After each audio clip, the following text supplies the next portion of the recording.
evening and welcome to ELOSOFUMARTAKES. This is our 188th take, live from the Alec Bradley Lone Star studio of Euless, Texas. I'm your host, Bear Duplessis, as always, and I'm so proud, so pleased, and so privileged to be with you all tonight. This is 4 years in the making. This is our 4th anniversary show, and I'm so excited to have you along with us. And we have some very, very special guests tonight, including a long-standing tradition, a 4th standing tradition here at ELOSOFUMARTAKES. Before I get to eloquent introductions, we're going to thank the people that make this show possible, and that, of course, is our sponsors. Tonight's show is sponsored by Drew Estate. Drew Estate is about to make someone's life a whole lot richer.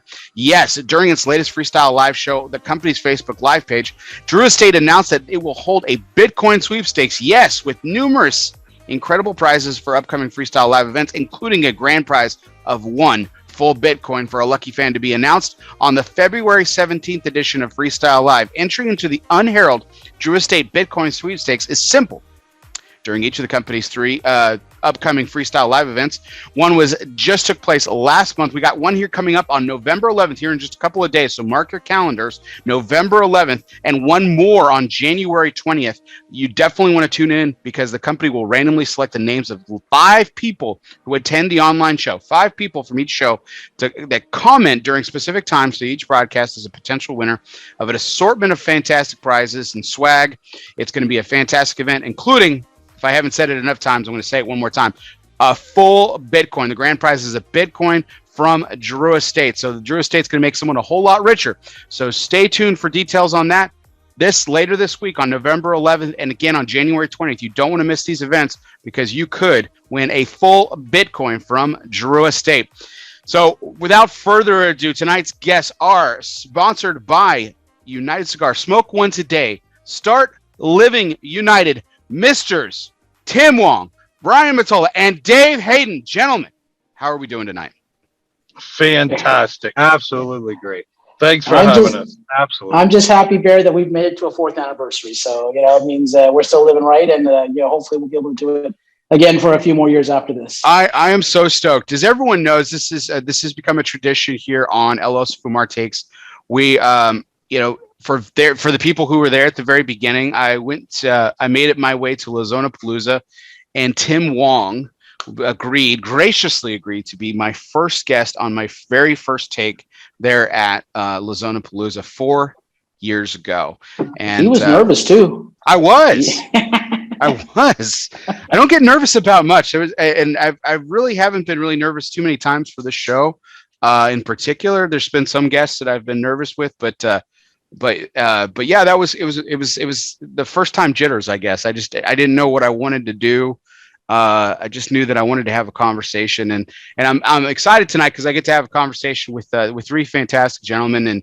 And Tim, you helped organize this event. I'm so stoked to have these gentlemen with us tonight. So why don't, even though I just introduced everyone, why don't you kindly reintroduce them for the guests this evening? Sure. Okay. So first we have Brian Motola, who I believe his official title is National Sales Manager at Illusione. He's also my boss because he's part of my portfolio because I have my dirty own word. Dirty word. We work together at Illusione. Dave Hayden is he's Mr. Do It All for Illusione, one of the first employees with the company. He's a tester for our blends. He sweeps the warehouse. He does the retail store. He does the shipping. He does events. There isn't anything Dave doesn't do for the company. So he's Mr. Sort of Fix It when it comes to our company. And after the instructions, I forgot to mention earlier, by the way, I just want to get this in before we get started. For that Drew Estate giveaway, make sure Jack Heyer sends the password with that Bitcoin for the winner too, because it doesn't do anybody any good without being able to access that thing. I actually have 2 entries into it. I actually have 2 entries. So marketing does work. I bought 2 of them and I entered because they didn't exclude industry people, apparently, because somebody won the bike in the industry. Yeah. And for the record, for the people who don't know, Brian's on the right of the screen and Dave's on the left. There you go. Well, I'm the bald guy. He's the bald guys. We could have a Chinese fire drill right now in the car and switch it up if you'd like. Yeah. We've got the two guys with B's to start their name have the beards too, so it makes it a little easier for everybody. But there you go. But gentlemen, I'm really excited. Let's gentlemen, you guys are obviously on the road. We're going to talk about why you're on the road here in just a second. But let's talk about the most important thing: what we're smoking tonight. I'm going to kick everything off. I grabbed a TAA exclusive from Illusione cigar, the Cigars Privé that you specifically all made for TAA. Now, this isn't. Is this a different blend, a different version of the Cigars Privé, Dave, or is it a different size? What made this special for TAA specifically? The last little over a year, Dion's been messing around with Viso 2012. It's not a varietal that Dion's ever messed with Illusione, mostly Viso 2006, which is pretty commonplace. And it took him about a year, but when he messed around with it a lot, he started to fall in love with it. And it's a great varietal because it's very consistent from the ground to the top. And the sweetness permeates, which Dion's in love with sweetness in any form of tobacco. And so when he knew he was going forward with a TAA, he took every advantage to go with that Viso 2012. And then the Privé band on it is just anything he does private label is going to have Cigar Privé included. Yeah, that's how the Privé line started. Yes. He started doing, we don't do a lot of exclusives for a lot of people, but the little bit that we did in the Privé line. So, and then those exclusives that we did were so successful that they became part of our core lines. And then anything new that he does, exclusive like the TAA goes in the Privé. It goes in the Privé batch.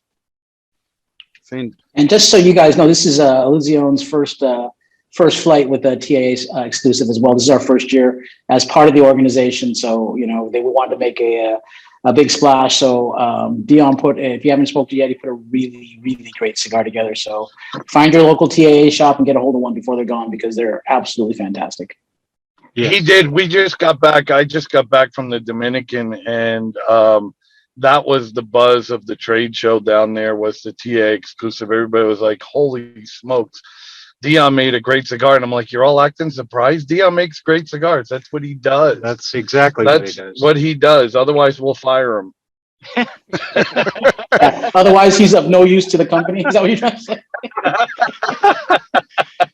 Well, I just lit it up, and I've already got a little. I mean, it was already a little bit unexpected from what I'm normally accustomed to when smoking Illusione cigars. It's got a little bit more bite, it's got a little bit more spice, a little bit more pop, but it's not blowing me away or anything like that in terms of power, because that's obviously the wheelhouse of a lot of everything in the portfolio. But first couple of puffs in, I am totally digging this. This is awesome. So what's everyone else lighting up tonight? What do we got in the truck going on? And Brian, someone was asking whose car are y'all in? Oh, we're in my truck. We're in my truck. I just got it back, actually. I got into an accident right after PCA. A guy ran a stop sign, and it took like 3 months to get my truck fixed. Yeah. Oh gosh, been hearing horror stories about stuff like that right now. So we test drove it on the long trip to see if everything was right, and so far so good. Now we'll get 5 miles down the road, and we'll break down. I'm sure of it. Brian, tell them where you are in that truck right now, and where you're coming back from. We are in beautiful Tonopah, Nevada, which is about halfway between Reno and Vegas, maybe not quite halfway. And we're coming back from the Big Smoke. We just did the Big Smoke this weekend, and it was an incredible turnout. There was about 3,500 people that came through, and we gave away a lot of cigars. Yes, we did. Apparently you left with some, though. I can see the factory box behind Dave. Well, that you can blame on Plata from Castagli. Yeah. He's been, no, actually, I brought 12 bundles, 8 bundles too many, and that's what's going back to the warehouse. But that box behind you is Blada from Castagli. Yeah. I was chasing him around the whole city. I had boxes of cigars for him. Couldn't catch up with him. I finally had to leave him somewhere. That's why I didn't get invited. That's why I didn't get invited this year. Those 8 bundles would have gone home with me if I was there. Or they would have been smoked there, right, Tim? I mean, like one of the two. And in all fairness, we don't know if those boxes are empty. That's the thing. I mean, they just might be just the one behind my head is empty. The one behind Dave is empty. It is empty. See, it wouldn't have all got smoked because, as we all know, Timmy smokes Epernay. Yes, he does. So anywhere, like, we would have been foolish to bring Epernay to Big Smoke because Tim would have smoked it all. I would have to hear about Legrands. Where's the Legrands? I'm sorry, buddy. I haven't seen them in months, kid. They're back in stock now. They Timmy. are. They're back in stock. There might be a box or two with your name on it. So let's hope. Bear, Christmas is coming. Christmas is coming. So does Bear know the story behind how you came on board with Illusione and the deal you made? Well, I was hoping we'd get to that. All right. Yeah. So, you want me? You have questions? You want me to start with this story? Go ahead and start with the story. Yes, go ahead, Timmy. You tell it best. So I've been a fan of Illusione from pretty much day one. Even when I worked for other companies, a great side story to tell the main story. When I was working for General Cigar, I had a friend who was in one of our, it was in the shop that, I hang out in. And I was happened to be walking around with my boss at the time, Chris Tarr, who's now the VP of marketing over there. And my friend says, he's trying to help me out. Hey, Tim's introduced me to General all the time. I smoke all their cigars. And so Chris says, oh yeah, what did Timmy introduce you to? And he goes, well, there's this one particular one called the Epernay, and I love it. And so Chris is like, the Epernay, huh? I said, don't help me anymore, kids. I'm like, yeah.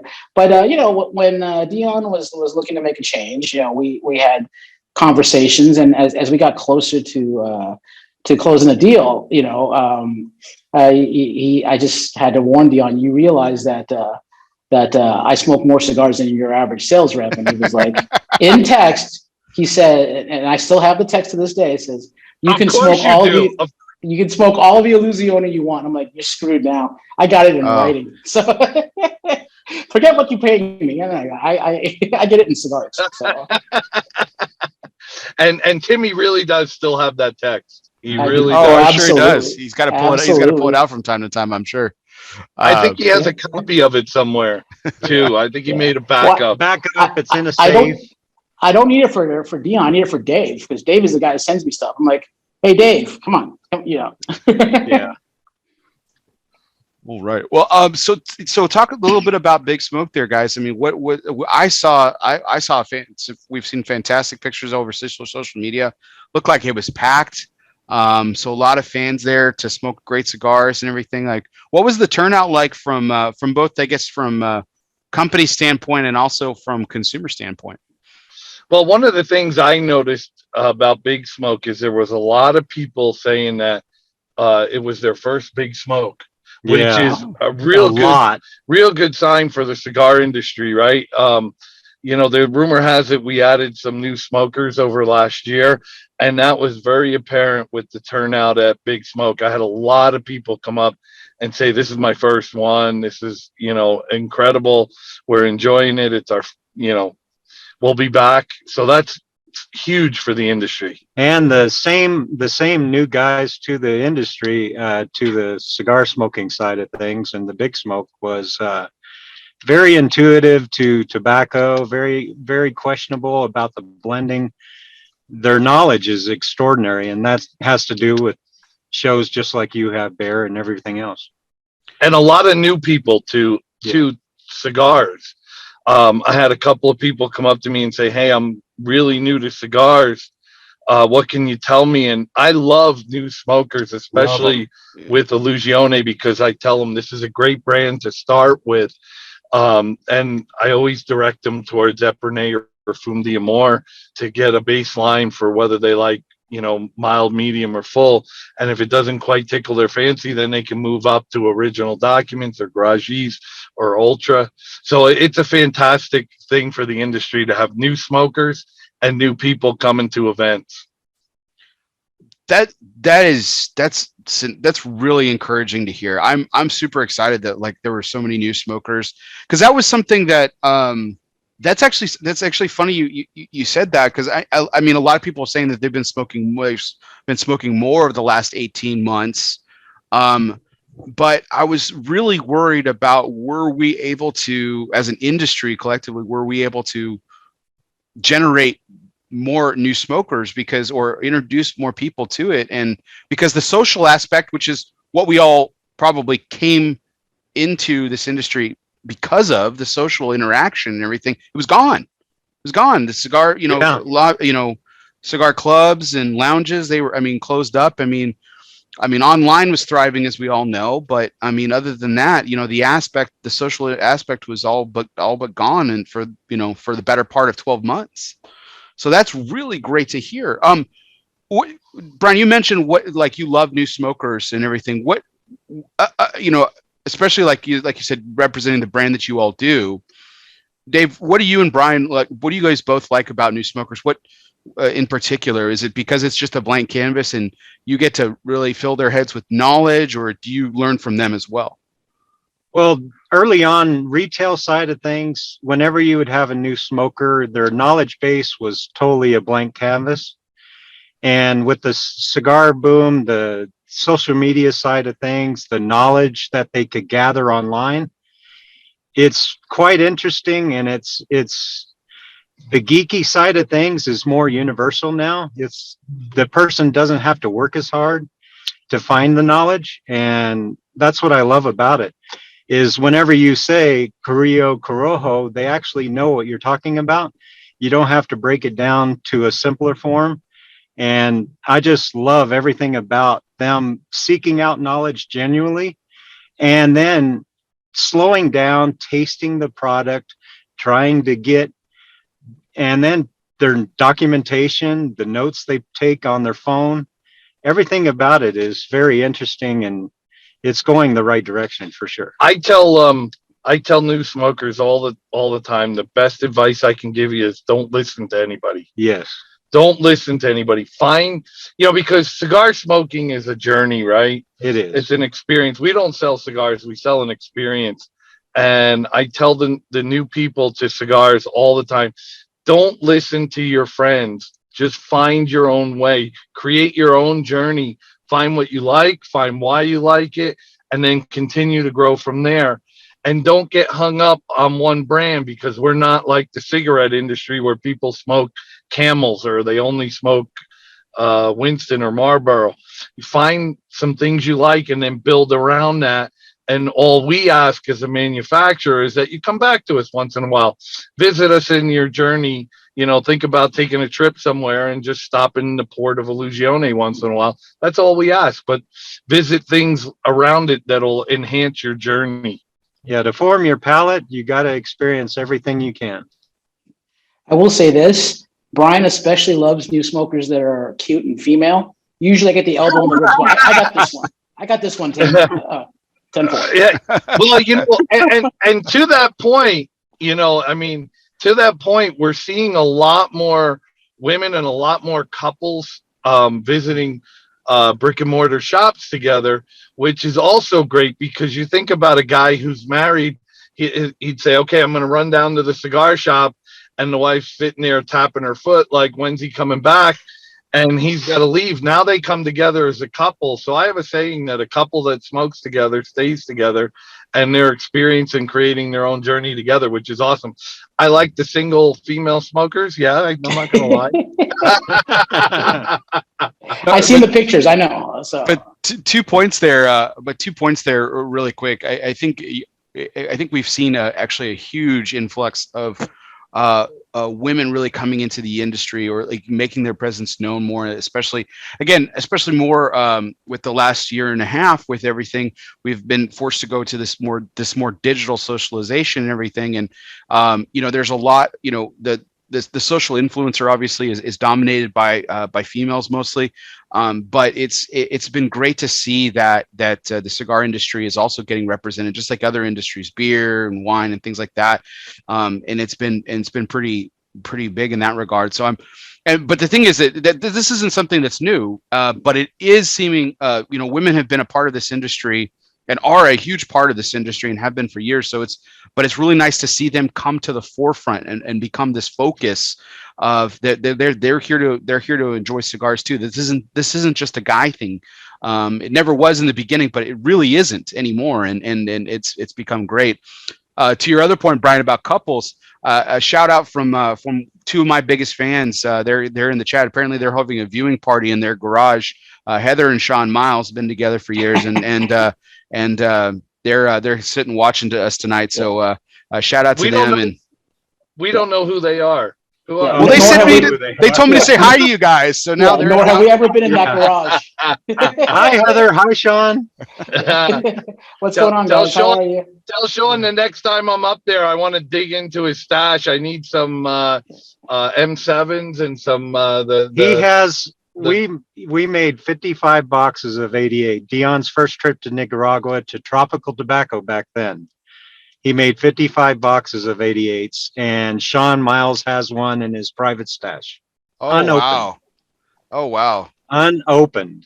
We're going to change that, Sean. And we're going to stop right there, because next thing you know, the address of Sean's house is going to get set online. So we're going to stop this conversation right here. Since y'all have been to the garage, because then I don't want to know either, because then I'm going to show up one day. It'll be just exactly. If you ever take this show on the road, Bear, that's where you need a remote from. Is that garage? Yes. In Boise, Idaho, live from Boise, Idaho, Sean Miles' garage. So this was an interesting topic. So I saw that at Big Smoke, I saw some people taking some photos with some well-known people outside of the cigar industry. You can call them celebrities, call them whatever you want, but actors, musicians. The great thing about the cigar industry is it's for everybody. We always say that it's for everybody. It doesn't matter if you're making minimum wage. It doesn't matter if you're a billionaire. Cigars are meant to be enjoyed by everyone. And so along the way, you guys are clearly road warriors. You guys are doing this from your car. So over the years, I got proof of Tim's favorite, but I'm interested to hear from Dave and Brian on this. Who's been the most exciting person that you've met outside the cigar industry? It doesn't if it's a celebrity, that's great. If it's somebody that you were just wowed by the experience of smoking a cigar with them, I'd love to hear that story. And I've got the photo proof of Tim's here in a second, but I want to hear from you too. For me, ever since middle school, I've been a trumpet player, and I still to this day play trumpet.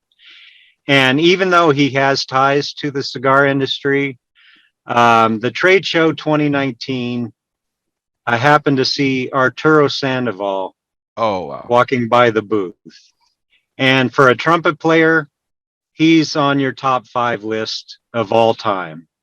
And I saw Arturo, and I stopped him in his tracks, and I just had to have a conversation with Arturo Sandoval. And let me tell you something, he's the salt of the earth. He is a great guy, and it made my top 5 bucket list of lifetime. I've seen him at the trade show. I've never, I wouldn't, obviously from you being a trumpet player and I wouldn't know where to start that conversation. What did you say to him? Just about, being a trumpet player, being inspired by his story, which his story is one for the record books, coming from Cuba and everything. And then just all of his years with Dizzy Gillespie and Dizzy Gillespie basically took him from the grassroots and brought him up in the industry, and he succeeded on his own accord. He earned everything that he did. And just, the experience that he had with him and whatnot. And I still, to this day, I follow him. He is very active on social, and he still plays live all the time, does gigs all the time. He's just a powerhouse. That's awesome, man. What a thrill that must have been for you, especially with your background. Man, I can't imagine that. That's just awesome. Brian, what about you? So mine, since Tim mentioned it, I walked into a cigar shop, and it was like a elementary school dance going on. The guys were all sitting on one side of the room, and there was this girl sitting on the other side of the room all by herself. So I walk into the lounge, I sit down, I start talking with her, and I'm like, you're scaring all these guys. She's like, I know it happens all the time. She's drop dead gorgeous, and I find out that she's a social media influencer, but not in the cigar world. for like bathing suits and stuff like that. And she, gorgeous girl. So we start talking, and she said, well, my Instagram account just got shut down, and I had like, 1 million followers or whatever. I'm like, holy Oh my shit. gosh. Like, yeah, I'm like, wow. So I said to her, I said, well, I'm in the cigar industry, and a lot of our industry probably overlaps with your followers. What if I send you a t-shirt and you do a post with an Illusione t-shirt? And I come back to the warehouse and I tell the guys, I'm going to get a social media post that's going to get minimum 5,000 likes. So I send this to her. She cuts it up, wets it down, and posts it. And it got like 8,300 likes on Instagram. And that was just the coolest thing in the world. I figured next time I should have probably just not sent her a t-shirt. I should have just sent her a hat, which would have been Yeah.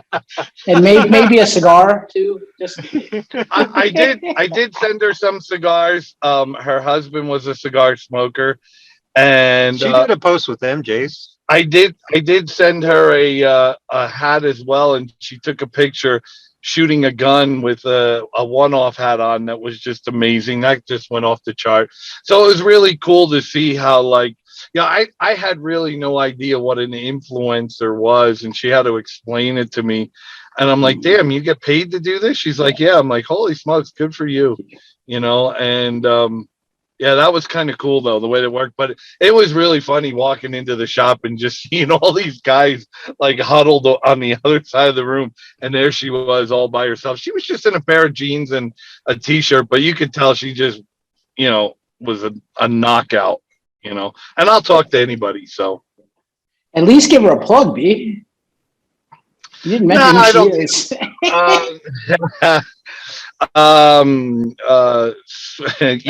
Yeah, he's got everybody like hovered over their phones on Instagram instead of watching us on Facebook, and he won't even say her name. He won't even say her name. It's like they're googling Illusione boot bikini pics as we speak. Yeah, Illusione. Well, the second bikini pic that we did that was really successful is we made Kim, who's now a cigar rep in Florida. She was started out as a influencer, just kind of as a joke. We made her a bikini bottom that said "deep in flavor, deep in your mind." that was probably our second most successful. Very successful. Yeah, maybe it was number one. I don't know, but anyway, yeah, that was my deal. PG-13, kid. PG-13. I did. So Brian is Brian sitting there still being coy about who this influencer was. We're gonna pull up my screen here, and we're gonna introduce Tim's favorite person he's met outside of the cigar industry, but well known in the cigar industry. I'll say so. We'll go ahead and share that. So if please, can everyone see this? Yeah. That's when I had hair and I was bigger. There's Tim sitting next to. I think that guy knows how to play basketball. If memory serves, a little bit. Who's the fat guy sitting next to him? That's what I want to know. Excuse my language. Who the hell is that guy? So, PG-13 there. Yes, yeah. No, this was 2005. I was lucky enough to present cigars at a golf tournament called the American Century Classic. It's still being run today. It's in Lake Tahoe. It's in June, and every celebrity that plays in this tournament. Barkley's and Charles Barkley and Michael Jordan are the fixtures, but Steph Curry plays in it now. All the hockey players. It's perfectly timed because it's in between. So you got football quarterbacks, football players, basketball. Yeah. The only guys who couldn't play was baseball because it's in season, but they're retired guys. I mean, I've seen Tom Glavine. It's just an A-list of celebrity players. One of my favorite tournaments to watch as a kid with my dad, just because I could see everybody outside of golf. Right. It was fantastic. So Thursday is the first day of the tournament, and that's the Pro-Am. So the celebrities play with the sponsors. The tournament doesn't actually start till Friday. So we're on the golf course on Thursday, and Jordan's always the main attraction. But you never know what mood he's going to be in and what's going to happen. So we're always on the 7th tee. And the group of people waiting for him is standing by the tee box where all the cigars are. I decide to sit in that chair by myself in the what we call the celebrity tent, or the hospitality tent, to get away from the crowd. Jordan comes up off the green on 6, and instead of going to the tee box, he sits right down next to me. And my friend just happened to be there taking pictures. You can see the look on my face. It's like, holy crap, that's Michael Jordan, right? So I got 30 seconds of unabated time with this man. And I got 2 questions out. The first one was, how are you playing today? He goes, oh, I'm playing like crap. And the second one was, can I get you a cigar? He goes, no, I smoked 7 already. And that was it. The crowd descended and he was gone. So, but I sent that picture. I was working for Carlos Terano Cigars, first company I started with. You can see the polo shirt that I'm wearing. I sent it to the office going, hey, look who I ran into at the golf tournament. And Charlie Terano sends me an email back saying, is this what I pay you for? I'm like, abso-freaking-lutely. So. Speaking of great picture. Speaking of influencing, can you imagine how many hits this would have gotten back in the day, or even today? Like, that's crazy. No, this is Tim. This is awesome. I mean, I don't know if I would have gotten 2 questions out, and I love asking questions. Like, I'm not, and even though you mentioned like I was nervous before our first take and everything, I'm not like I had my brush with celebrity nervousness, and it was actually cigar industry related. So like a lot of people in my audience know, like the first person I met inside the industry was the person who I wanted to meet, who basically got me into Premium Cigars, which was Lito Gomez, maker of La Flor de Vinicana. Mm-hmm. I meet him. He's the first cigar celebrity I've ever met. And my former general manager, Michael Tracy Spence, loves telling the story, and he does it better than anybody because, I swear to God, I don't know if I really put 2 coherent sentences together the entire time I was really talking to him. And it was like I was a child again. And I was like, cigars you make, they're great. I like, they taste good. like it was bad. It was bad. And I pride myself on eloquence, most of the time. And it was just, oh gosh, it was awful. But thankfully I've matured, at least in that department. At least I don't know if I would have gotten 2 questions out with Jordan though. I have a Lito Gomez Big Smoke story, actually, that if you give me a couple of seconds, I'd love to tell. Oh, please do. The first year before I got into the cigar business, my first Big Smoke ever, I believe it was 2004. Before the Big Smoke, the Cigar Box, which is owned by the Fry Boys, was having an event that was co-hosted by the Padron family and Lito. And this was like Thursday before the Big Smoke. So a friend and I, we run over to the event just to check it out.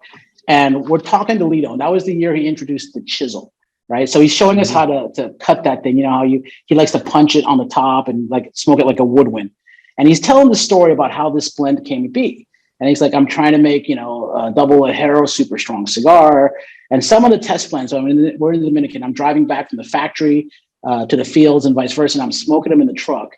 And a couple of times I had to stop the truck and pull over just to clear my head because that cigar was so strong. And to this day, I still ask Lito, I'm like, can you get me some of those cigars? Because I want to smoke this cigar that made Lito Gomez lightheaded. It's like, you can't imagine. He makes some of the strongest cigars in the world and something made him lightheaded. It would be fantastic to try that because it'd probably kill a normal man, with Lito. For him, he smokes it for breakfast. But yeah, no, it's, we had the opportunity to smoke a different version of it, but what you're talking about is the NAS that's now been marketed by them.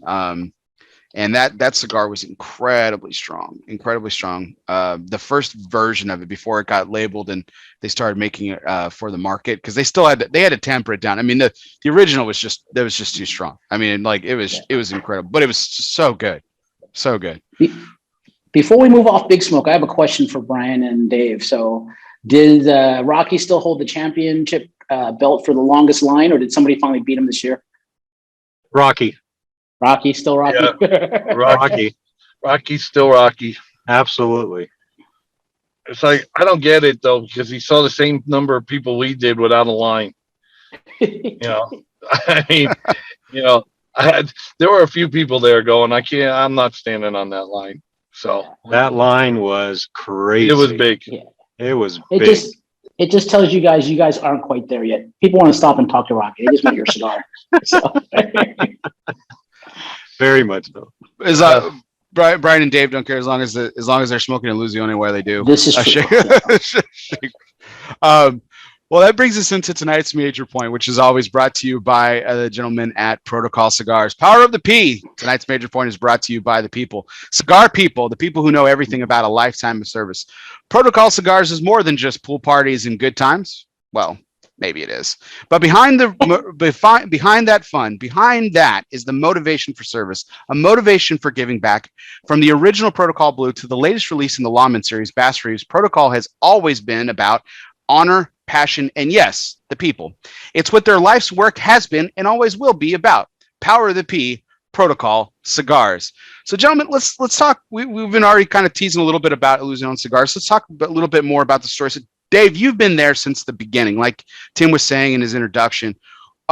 When what did those first early days start like? Did Dion just come to you and say, "Hey, I'm finally gonna do this"? Like, what were some of those early days like, and how did the cigar that now has become, well, we'll get into the cigars that have kind of taken the industries by storm, but it's a household name now. How did it start? It started, I think, the passion for moving to getting into the blending side of things. It started with his conversations with Pete in 2004. He drove down to LA. He was hearing a buzz about Tatuaje. Pete was still working the Grand Havana room. He drove down to LA, spent the entire weekend with Pete Johnson. They became very, very good friends. And then Pete came up to Reno and we brought in Tatuaje, first in Nevada, Tatuaje, and into Fumar, his cigar shop and lounge. And then talking with Pete and whatnot, and then end of 2005, he was like, I think I'm going to go to Nicaragua, go to Tropical Tobacco and mess around, and I might do something for Fumar. And then he went down, came back, and he came back with the 88 Robusto, his first cigar he ever made. And then we smoked them in the lounge, me and Dion, and I was blown away because I'm a guy, still to this day, I smoke everybody's cigars. And I was like, are you kidding me? This is something. And he was like, yeah, it's just something for the shop. I'm like going, I think more than Fumar need to smoke this. I was like, this is something else. And then he proceeded, and then it naturally grew. And every year it was just small growth. I mean, to this day, he only has a set number of new guys he's going to open up and whatnot. And then he still sticks to that role. And that's where the growth came from. The beginning seems so like, oftentimes it's so organic and everything. And it's interesting that it started with you. You're saying like he wanted it just for the store, but you were like, no, more people have to experience this. I think, for the industry, many people in the industry are renowned for their palate, but I think there's this special place in people's heart and for understanding that Dion's very special, and they talk about it and everything. And Brian and I have actually had this conversation about his palate in particular. I mean, since you spent those early days with him, alongside him and everything, like what was that like as he was kind of developing his palate? Like when he was going to go to Nicaragua, did you know he was going to come back with something sensational, or was it all just a new frontier to both of you? It wasn't a new frontier because of I already knew his tobacco knowledge was second to none. Before he decided to open up his own shop, he spent a lot of years with Tinderbox. And anytime I was on the geeky side and I was the guy at Tinderbox bugging him about this cigar, what is it like, so on and so forth. He knew everything about any cigar I would ask him about. He knew everything about the tobacco, and that knowledge was already there. And then when he decided to open up his own place, he brought in cigars that he wanted to smoke. He wasn't about focusing on the easy sell, the 800-pound gorillas in the industry. He was all about, I'm not going to sell a cigar that I won't smoke myself personally. And to this day, he's still that way. But I knew something was going to happen magical, but I didn't know it was going to be as good as it was. And he hasn't stopped, in my opinion, to this day.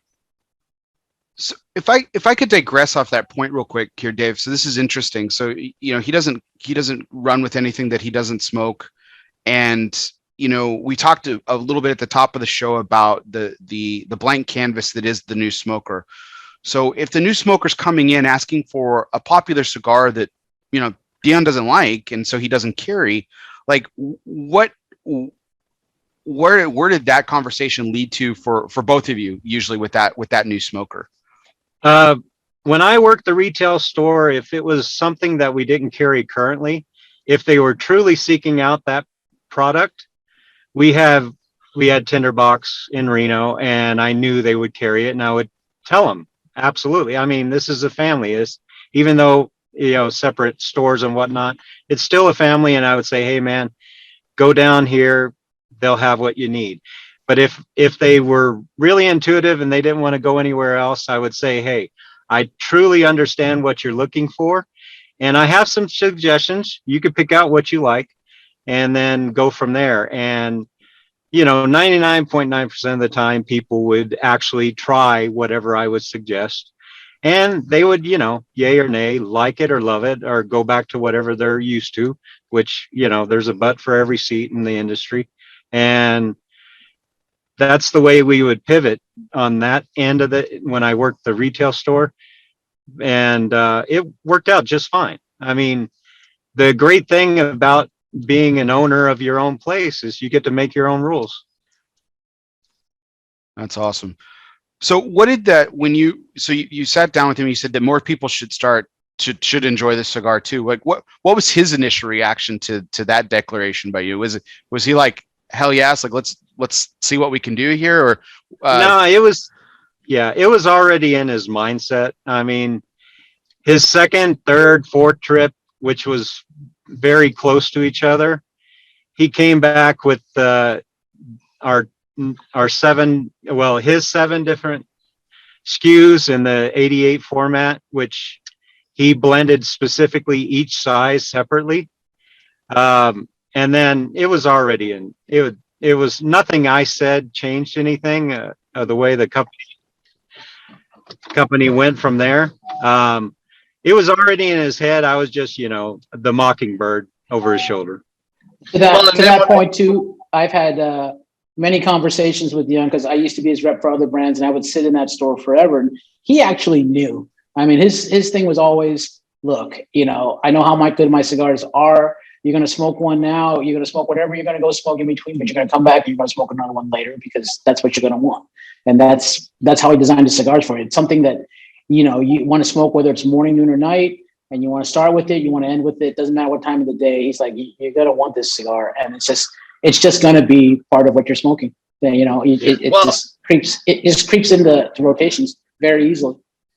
Well, and I think you need to know something too about when he first started. So he goes down there, makes the test blends, comes back, and then the first production shows up and he rejects it.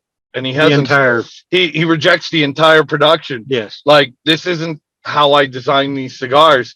And he hasn't stopped doing that through these years. I mean, people hear that we're back ordered on this or back ordered on that. He rejects. We have a pile of stuff in the warehouse that he sends back to the factory. If it's not perfect, you're not getting it. You're not getting it.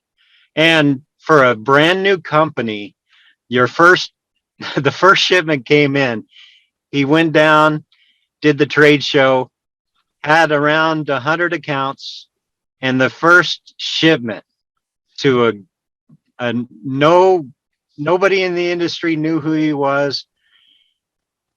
Everything was put on hold. I mean, that could be the death of a manufacturer, but he still sticks to his guns to this day. That's incredible. But I mean, that again, that kind of that's why you guys have been so successful, is just that. I mean, it's might as well insert this pun now, but I mean, you guys aren't the industry standard, right? I mean, that's what you guys have built on, right? No, absolutely. You know, and you know, if you speak to people in the industry, they'll tell you that it's Dion's exacting palate is just bar none the best in the industry. And he's a very humble guy. He doesn't like to see that, but we did see it at Big Smoke this time. He did finally cut loose and say, "I'm the guy that makes these cigars." And we were like, "Yes, finally." 15 years it took me to hear that. Finally, we heard the guy, because he's such a humble man, you know, but at the same time, you know, he is the reason that Illusione, and look, when you have a guy who will reject the first production after taking orders at a trade show, there's nobody in this industry that would do that. No. Nobody would do that. And they put the whole thing on hold, and he sent the ball back and was like, "Get it right. Otherwise, you know, we got a problem." And, you know, he still demands that same quality, you know, to this day, which is awesome. Yeah. You know? You would think after 15 years, he'd be like, "Oh, it's okay, you know, it's this."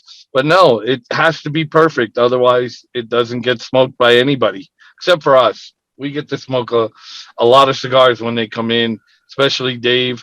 And I'm always asking Dave, "How is it?" And if he goes, "Yeah, this is really good." Like, we just got in some Epernays, and Dave opened up a box of Taros, and he's like, "This is money." Oh, yeah. And I smoked a box this weekend while I was in Big Smoke. See what they do when I'm not around? You missed out, Tim. I was going to say, See what they do when I'm not around? You could have partake, Timmy. I could have.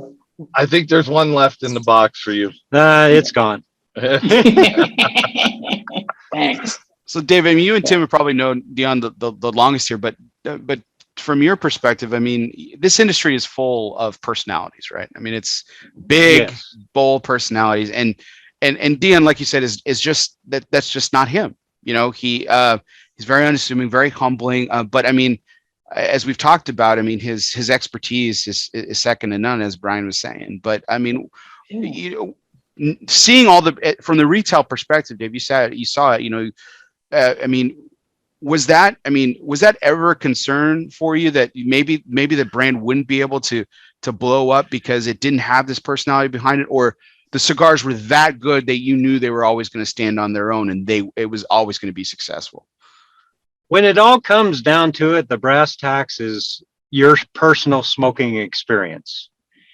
And that's what brings you back the second time, the third time, the fourth time. You may go to that cigar the first time not knowing, just knowing a backstory or something you've seen, an ad or whatever. That may bring you there the first time.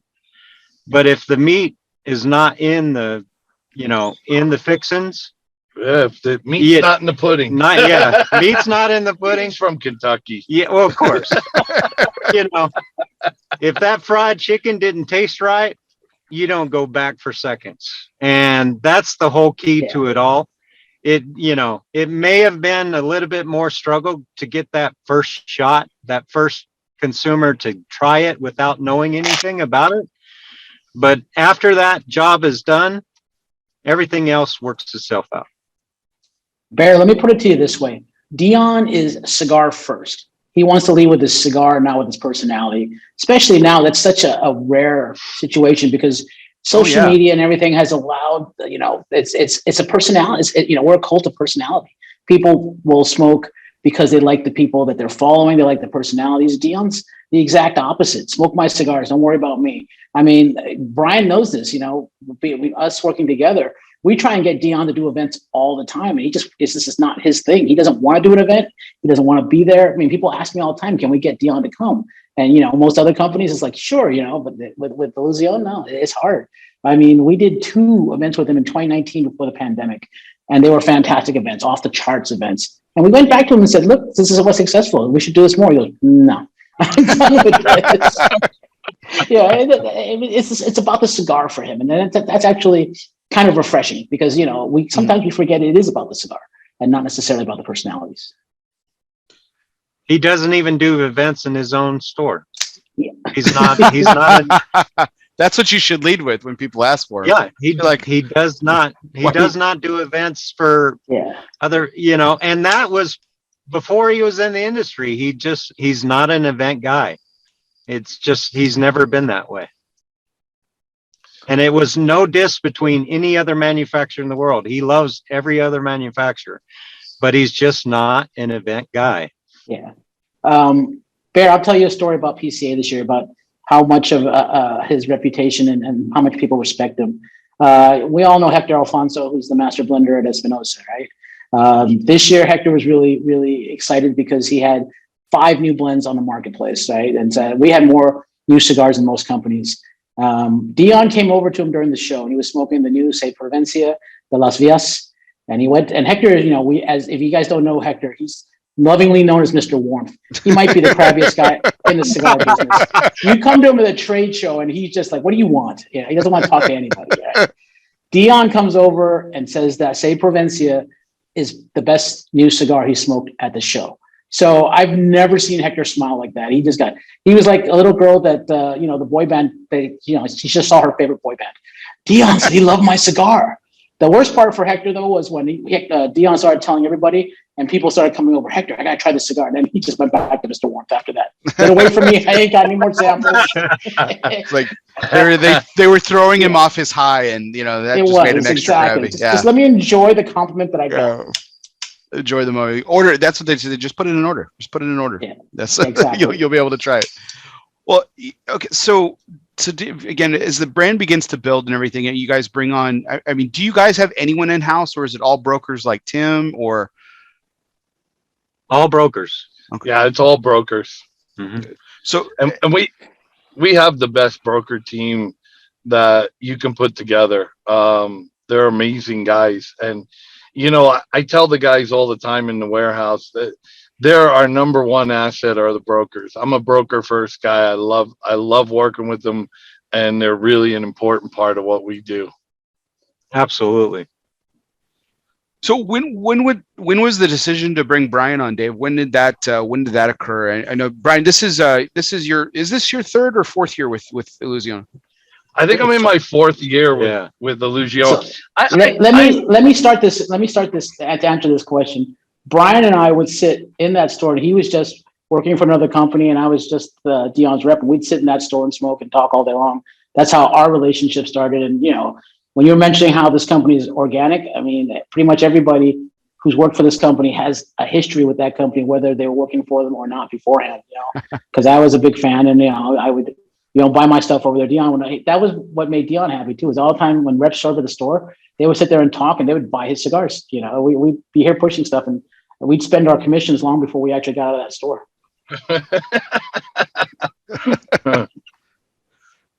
So, Dave, before you talk a little bit about how the company started to grow, I do remember talking to Brian about how he started with the company. Him and I had a conversation at an event, and he was saying how he had his humidor that was top level was full of other cigars, but the bottom couple of levels were like all Epernay. So you knew where his heart really was at all times, and you knew that he really truly loved the product and everything. Was that?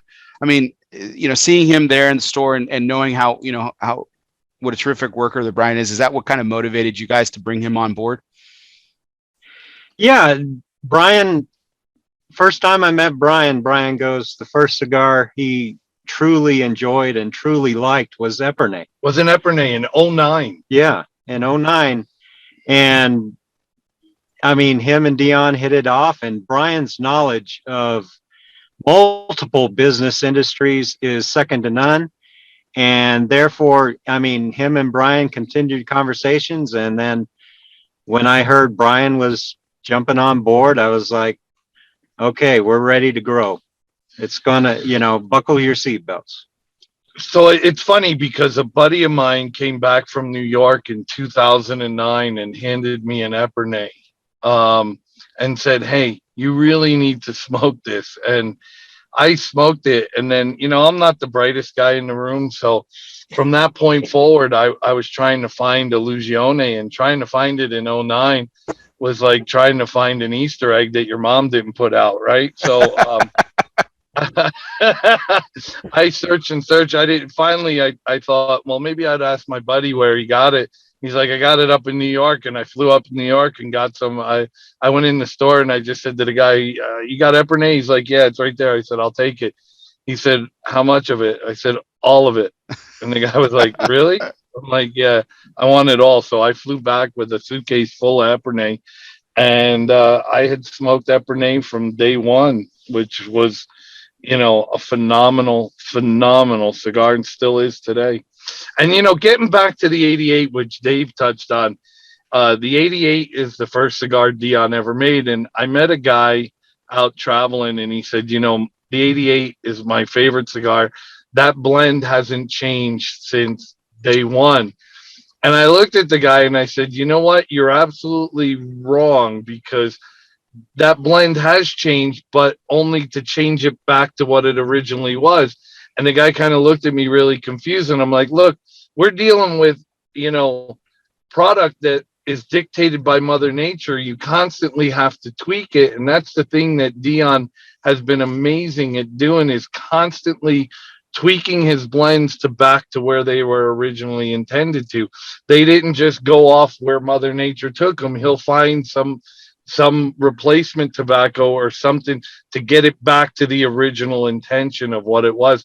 And the guy was completely shocked. He's like, holy shit. I'm like, yeah, that blend probably changed 50 times. It doesn't mean it's a different blend. It still tastes the same as what he originally intended to, but Mother Nature threw him curveballs along the way that he had to overcome.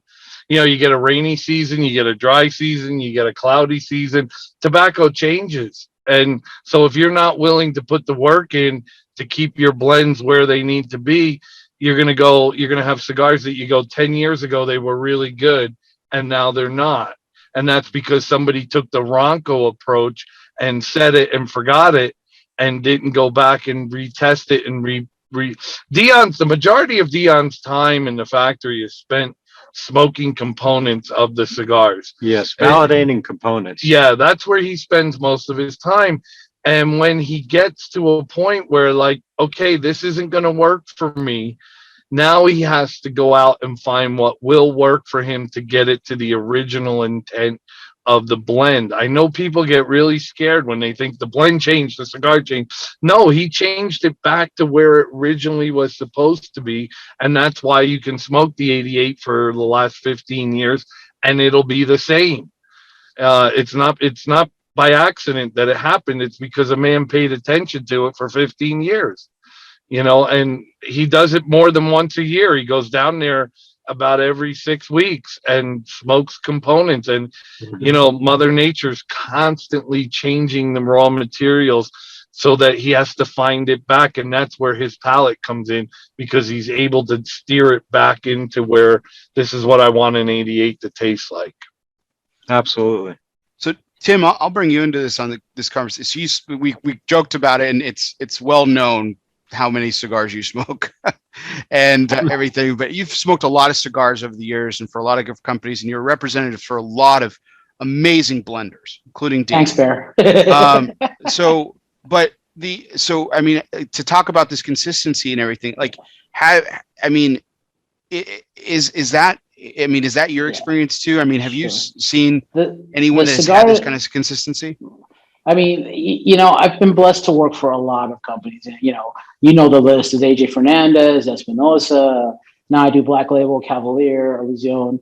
And they're all, the reason why those companies are successful is they're able to do what Brian says, but nobody does it to the level of detail that Dion does. I mean, it's maniacal. It's labor intensive, but that's what drives him, right? That's what drives most guys too. So, but he just seems to do it to a level that nobody else in this business does. The cigar that I fell in love with was the original ECCJ 15th, the precursor to the Epernay. And the Epernay is still my favorite to this day because of that, because the ECCJ originally was a limited edition. You could only have so many boxes that he made for the European Cigar Cult Journal. That's what the ECCJ stands for. And when the Epernay came out, I'm like, this is not far from it, and it's just as good. And that's, became one of my everyday cigars, and to this day is still one of my everyday cigars. I love I'm just like, my palate's just like his. I love that back end sweetness. I took that with me when I started blending my own cigars as well. I mean, I mean, I've unabashedly said this. I'm running Dion's playbook almost page per page, for my stuff, because I want my cigars to have that level of quality control, to have that much consistency. Those are the things that make the cigar what it is. And so I haven't done any limited editions. I try not to put myself in front of everything. It's about the cigar. I want the cigar to be forward, and those are all philosophies that I've taken from what Dion's approach to cigar making is. And it's I just find it to be kind of refreshing, and to put the focus on where it should be, because we're all cigar smokers at the end of the day, right? As much as this is an industry of pageantry and showmanship and all this kind of stuff, at the end of the day, what do you have left after all that stuff is gone? The cigar. And that's what I'd like. Those are the things that I've kind of learned in watching him advance his company, and those are the kind of things. And I've been blessed. I mean, I work for big companies and small, so I try and take best practices. You've heard me say this before, Right. but I mean, this is one of those things that I've taken from my time with Dion, and I'm just blessed to be part of the family. I love being part of that, because it is, even though we're all from disparate places, it feels like a family company, like all the other companies that I work for. Even AJ, you have that family feel, but you can feel it here as well. I think that plays into it as well. Yeah, and I know there's a story about Pier 28 and Dave that we have to get to, but not quite yet. But I want to talk about the elephant in the room that we've kind of touched on a little bit, which is Epernay. So Dave, to come back to you on this, when Epernay came out, and this was, a lot of people had the reaction that Brian had to it, and this was a time in the industry I've talked a lot on the show about industry trends. Obviously, you being the retail background, you've seen trends. You understand this better than most too, as well. But the trend at the time when Epernay was launched was more Ligero, more power. The more powerful it could be was what the market at the time was dictating. And then here comes this Epernay cigar along from Dion, and I've used this term when we were talking in the green room, and I thoroughly believe it. It was a game changer for the industry. It showed what a fabulous cigar, no matter what, even lacking that hardcore power, could deliver an amazing experience. Take us behind the curtain a little bit, knowing how the market was at that time to launch that particular cigar, what was that experience like? Some of it Tim touched on. We were at the trade show. European Cigar Cult Journal was there, and they loved what Dion was doing. And they came up to him and they said, our 15th anniversary is coming up. We want a cigar for our 15th anniversary. Dion mentioned it, and he was like, I'm a big fan of medium full, but I want to approach medium. So he went down to Nicaragua, and he came back with Corona Gordas. And I smoked it, and I was like, holy cow. And I was just blown away. And he created the ECCJ 15th anniversary. When we smoked that, I was like, this is truly amazing. And he was like going, yeah, I kind of don't want to pigeonhole this blend into the 15th anniversary only. And so he did do a tweak between the Epernay and the ECCJ. And the following year, when he came out with Epernay in 2009, he brought that back, and it just had a touch more meat behind it, but it was still in the medium category as far as strength is concerned. And then next thing you know, the trade show in 2009, with the feedback coming back on the Epernay, it just blew my mind personally, because the industry was so on the, medium full was in the past. It's all about full. It's all about bruisers. It's all about palate stimulation, was in my mindset also back then, as far as what the consumer trend was going towards. And then the feedback coming back from everybody who does work in the industry, retail stores and whatnot, and everybody was changing their orders. They were like, yeah, I ordered 3 boxes of this. Can I make it 15? And then it was change after change after change. And I was like, this is truly amazing personally, because medium full, that's my wheelhouse also. So seeing that, and then it hasn't stopped. I mean, Epernay truly was a game changer in my eyes. I think one of the other components that fit in there is a lot of these full body cigars lack one thing, and that's flavor. So I think when you layer in the flavor that Epernay brings to the table, it opened people's eyes up, like, wow, I've been smoking these bruisers, as Dave just said, but they've been missing that flavor component. And I think that really helped Epernay, because it's just layers and layers of flavor that helped Epernay really, like you said, Bear, to be a game changer, was the flavor profile that it brought versus the strength profile that it brought to the table. And to go back to your point, when you use the tagline, I mean, in that era, I mean, it was a race to how much Ligero can I jam into a cigar. He actually went counterculture, and there's no Ligero in this cigar, right? It's no Ligero. Yeah. No Ligero in the Epernay. There's no, to this day, no Ligero in the Epernay. Well, and even his full body line, the Ultra, which Dave won't smoke the Ultra 3 because it puts him on his ass, still though has a huge flavor component to it as well. So it's kind of like, one of those well-rounded, full-bodied cigars that didn't forget the flavor part of it. Like, and it doesn't kill your palate. None of Dion's stuff kills the palate. Yeah, it's all so gentle. Yes. Yeah, I've got the OP number 9 Ultra here, right, keeping me company for here in a little bit as well. But it's interesting that kind of what you were telling us about that, gentlemen, was that so you saw this the influence and the influx of Epernay, again, go back to the word du jour, organically. Like this, so you saw that growth even before the lauded ranking on Cigar Aficionado. Like it was already on the rise. Oh, that's fantastic. Yes.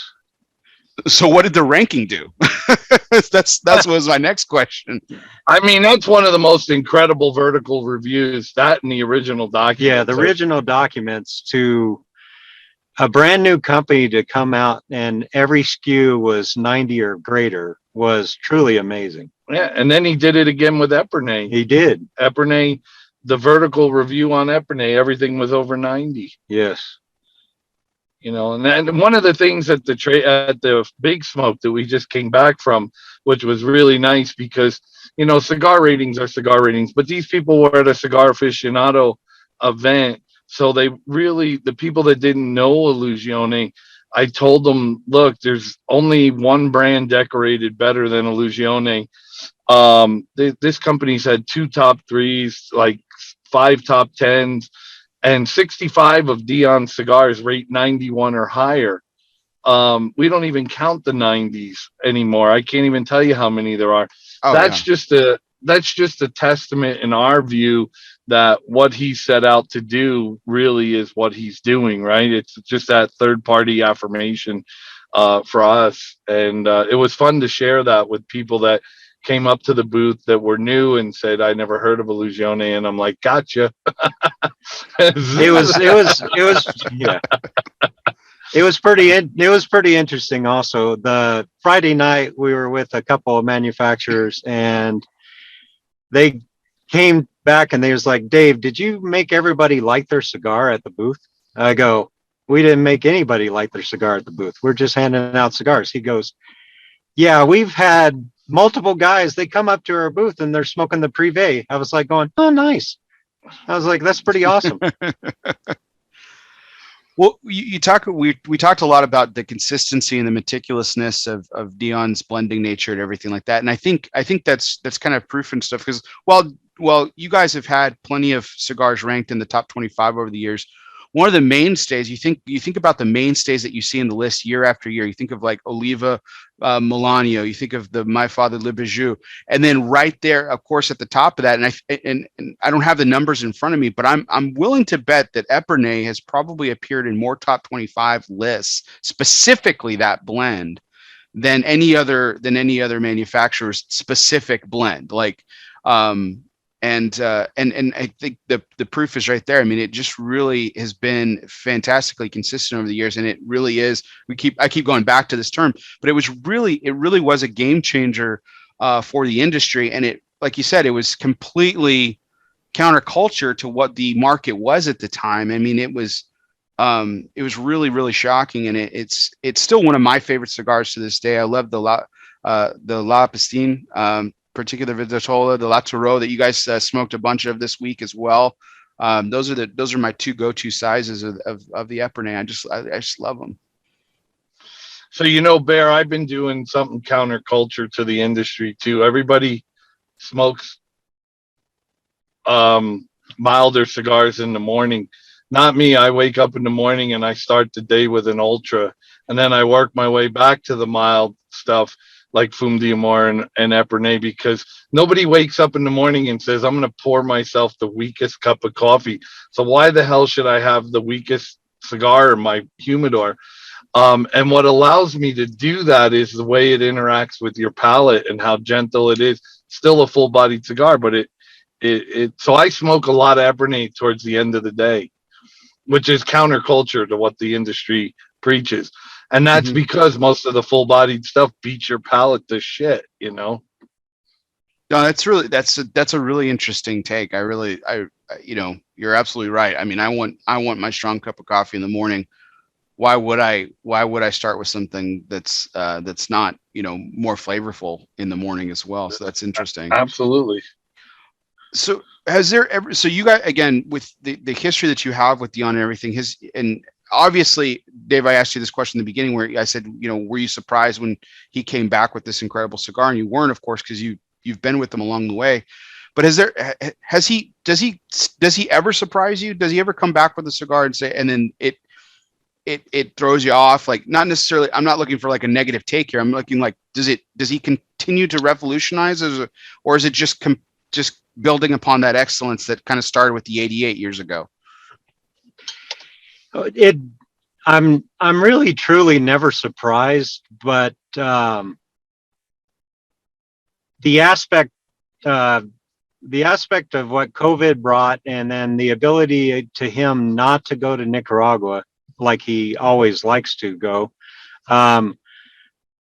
What I gained knowledge-wise and what surprised me as far as Dion surprised me was he would constantly get in components and validating components and whatnot. And just the experience of going to the shop, going upstairs to his office, he'll call me. I was at the warehouse working. He'll say, we're going to validate some Viso. We're going to validate, Corojo. And then just sitting there with him, and he'll go, what are you tasting? What is this? He'll roll it out right there on the table. And then I'd taste it. And then he'd say, what about this? What about that? His knowledge, I mean, if I ever get surprised, his knowledge of breaking down from one leaf of what he's tasting, what kind of flavor profile, what I'm tasting, comparative side, non-comparative side. That's where I truly get amazed, is when he does validation of tobacco. But him blending out a cigar and him coming back with the sample going, what do you think? I'm really, truly not that surprised anymore. Yeah, the first time I got to smoke components with him was down in Nicaragua, and the first thing he handed to me, he gave it to me, and it was god awful. And I'm thinking to myself, all right, maybe I'm not used to smoking components. But he said, what do you think? I said, really, Dion, this is fucking awful. And he goes, yeah, that shit would never go into my cigars. And he threw it on the floor. And I was like, yes, I passed the test. There, I was going to say, he was testing you, man. He was testing you. Well, he's intimidating because he's 6'9" or whatever he is, looking down at me going, what do you think? And I'm like, this is fucking awful, Sorry, not PG-13 there, sorry. But I was like, this is horrible, and he's like, yeah, this shit will never go in my cigars. And then we started into what he looks for, and it was just mind-boggling, like the difference from what the first thing he gave me was to what through the day I ended up tasting. And it was like, okay, this is going to bring sweetness. This one's going to dry you out a little bit, but if you put them together, it's going to be well balanced. And And, you know, I like to use that term more than blend. I like to use balance because he does achieve a balance of the tobaccos. Nothing's really aggressive in his blends, you know, where like he blends a Habano wrapper that can be like just like a bully on the playground throwing elbows at kids, but he blends it out so that you get the nuances of what it's trying or what it should be. And I think that's really cool. Brian, major props to you for having the balls to tell him that, because I have to confess, if he handed me that and I had that same experience, I would find some way to spin it to where I wouldn't have tell it. I would have failed the test miserably. So major props to you. And so going into, gentlemen, I have a couple more questions, and then I have one last fun question. We'll let you get on with the rest of your road trip. We know you got a long road ahead of you as we continue the celebration of the 4th anniversary of ELOSOFUMARTAKES here. But so this kind of is bringing in this new chapter of Illusione. You guys have, and Brian, you're a huge part of this now. I know in a couple of different fashions, everything. But is the distribution arm of Illusione? You guys have partnered up with some successful boutiques. Well, you know, at the PCA booth this year, you know, you guys were next to Cavalier Geneva. You had Jeremy McDonald with his new cigar inside the booth with you. You had the Amendola family cigar company with you guys as well. I mean, it's a small booth, but you guys were mighty with the brands and everything. Talk a little bit about how that journey has come along and what y'all are looking for, what Dion looks for in when he's partnering with these smaller companies and bringing them into the fold, so to speak. Well, a lot of it goes back to when, like Dave said, Pete Johnson was a big influence in getting Dion started in saying, hey, you should blend a cigar. And then their first trade show, they were in Tatuaje's booth, right? So a lot of it comes back to how you were at the beginning of your career, now giving back to guys that are in the same situation you were only 15 years later. So a lot of that is how that came about. And then as far as doing order fulfillment and distribution for them, how that came about was out of necessity. The state of Nevada passed some unfavorable tax laws in the tobacco world, and we were forced to create a foreign trade zone in Reno. And as a result of it, we were able to give this opportunity to these smaller brands that are just starting out, getting into their groove. We were able to pass along our infrastructure to them the same way guys did for Dion at the beginning. So it's really cool to see a company give back to the industry. And like Dave said, it's a big family. The industry is a huge family. There's no competitors. We don't look at each other that way. We're just giving back to them. It'll never be a big part of our business. It's just what we do for people, and we're very selective about who we do business with. If we don't like you, your cigars are not going to be in our warehouse. I don't care how many of them you sell. If you're a giant pain in the ass, you're not going to come in. So, you know, it's been really nice to do that and to help these guys with something that is an issue for a smaller company. Like, okay, I created these cigars. I've got, you know, really good marketing plan. I've got great cigars. I've got all this. Okay, how do I get them from the factory to the end consumer who's going to really ultimately enjoy them? There's a missing piece in the middle there, and that's order fulfillment. Like, how, when the retailer shop, how are you going to do that? And to take on that infrastructure as a smaller brand is really difficult. So it's really nice to be able to give back to these guys and help them out. That's awesome. I know I listed a few. Did I miss anyone? I don't want to leave anyone out. Yeah, Castagli. And again, that's all based on personalities. Jeremy Castagli is a great guy. Vlada, who has his North American distribution rights, is a great guy. So there's Castagli, Cavalier, Amendola, Wildfire, and did I miss anybody? You did not? I don't think I missed anybody. But if you look at the common denominator amongst all those brands, is the people behind those brands are great people. I mean, they're phenomenal. Sebastian Cavalier, great guy. Amendola boys, they're salt of the earth, So if you look at the common denominator of what we're looking for and what Dion's looking for are just good people, and that's what we go by. Yeah, I'm really excited. I've got Chris Monaco coming on the show next week, and so really excited to talk to him about his journey and everything. And that'll be a really great show. So I'm looking forward to that. But Brian, you've got something very special going on with Sebastian. Sebastian just announced he opening up his own factory and everything, and that's something that you've been really excited to become a part of in a real special way too, right? Yeah, I mean, I came into this industry after meeting Dion and sitting and talking to him, and I just got a little deeper into it with Sebastian. He asked me if I wanted to be part of it. And again, my whole premise there was, you're a great dude. I'll do anything with you. That's really important to me. As you get white in your beard, you start to learn it's not all about who has the biggest company, who has this, who has the most glitz and glamour. It's all about the people behind it. And Sebastian is just like I tell him all the time, if my kids grow up to be like you, I'm proud of my kids, but if they turn out like you, I won, and so that's how I got involved in that venture. And I'm actually leaving on Thursday to go down to Honduras to visit the factory. I haven't been down there in a while. And he and I are going to cross paths for about an hour and a half. He's leaving for Geneva, Switzerland to spend the holidays with his mom because his dad just passed. It's going to be a real difficult time of year for her.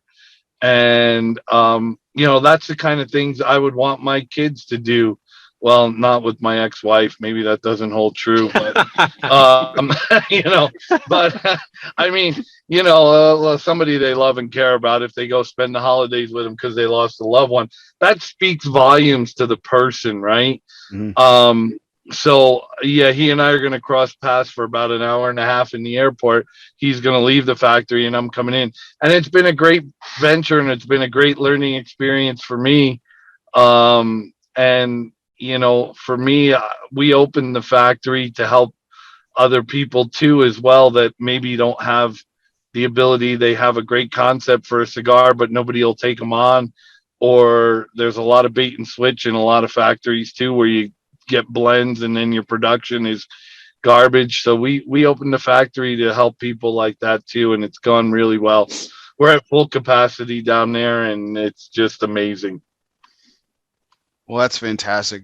Congratulations on that. And we know that for the people out there, I love Sebastian stuff, has from the beginning. But I mentioned this cigar earlier tonight. The Jalapa Viso is truly outstanding. I'm absolutely in love with that cigar. It's a fantastic blend. And it's funny, right? I mean, it almost has.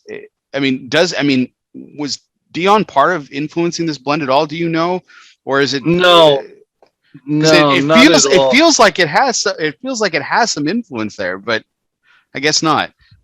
Well, it's that Viso from Jalapa, right? That has been a signature of Dion's for years.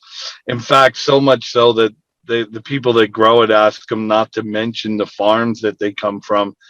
And Dion, when it comes to selection of tobacco, he'll even become lot specific within the farm. Mm-hmm. Like he'll say, I'll take from lot 1, 3, and 5, but the rest of it is the shit I'm going to throw on the ground that Brian smoked in the factory, right? So, so I think that's where you're getting that similarities from, is that Viso has been a signature of Dion's for years. And for Sebastian to come and make that blend, it was phenomenal. It's actually the first blend that he put together at the new factory, so we're really proud of it. So he did a great job. Well, it's absolutely beautiful. I love it. Fantastic. Well, congratulations again on that. And well, gentlemen, if you've got time, we've got one more fun question. This is a fun segment that we do here on the show. Do you guys can you guys hang out for one last question before you've sure, absolutely. Absolutely. We've got a 4-hour drive ahead of us, no matter how long we sit in the parking lot. So it doesn't matter. Doesn't matter at all. Not going to change that one bit. All right. So this is Tim's had a chance to take part in this in previous take, but this is has become kind of the mainstay over the last year and a half, and that's our One Must Go segment. And it's always brought to you by United Cigars, featuring La Giana Havana and distributors of Jose Dominguez, Bandolero, Garofalo, and the highly acclaimed Atabey and Byron lines. So, gentlemen, this is our 4th anniversary here on ELOSOFUMARTAKES. So I decided to use the number 4 in honor of Dion's love for numerology, and just use the number throughout this question. So we're going to have 2 sets of One Must Go. And the concept is simple. I'm going to give you 3 options, and all involving the number 4. And you have to pick the one that you absolutely kick to the curb. That is the one you cannot do. That is the one you would absolutely do without, whatever. And it's complete interpretation by you. No undue influence other than just asking the question. Okay, y'all ready? All 3 of you guys are up for this. All right. Ready. All right. So here's the first set of questions. Would you rather go 4 days without a cigar, 4 days without food, or 4 days without sleep? Which one is the one you would absolutely cannot do? 4 days without sleep, 4 days without food, or 4 days without a cigar? Well, people call me Big Dave, so I'm not going without food. I can't make it 4 days without a cigar. Yeah. All right. So I have, but I can't. Yeah. What about you, Tim? I will go without the cigar as well. Probably a welcome break, but I'm like Dave. Him and I spend some time on the road. Brian too. They both know I gotta freaking have some good food.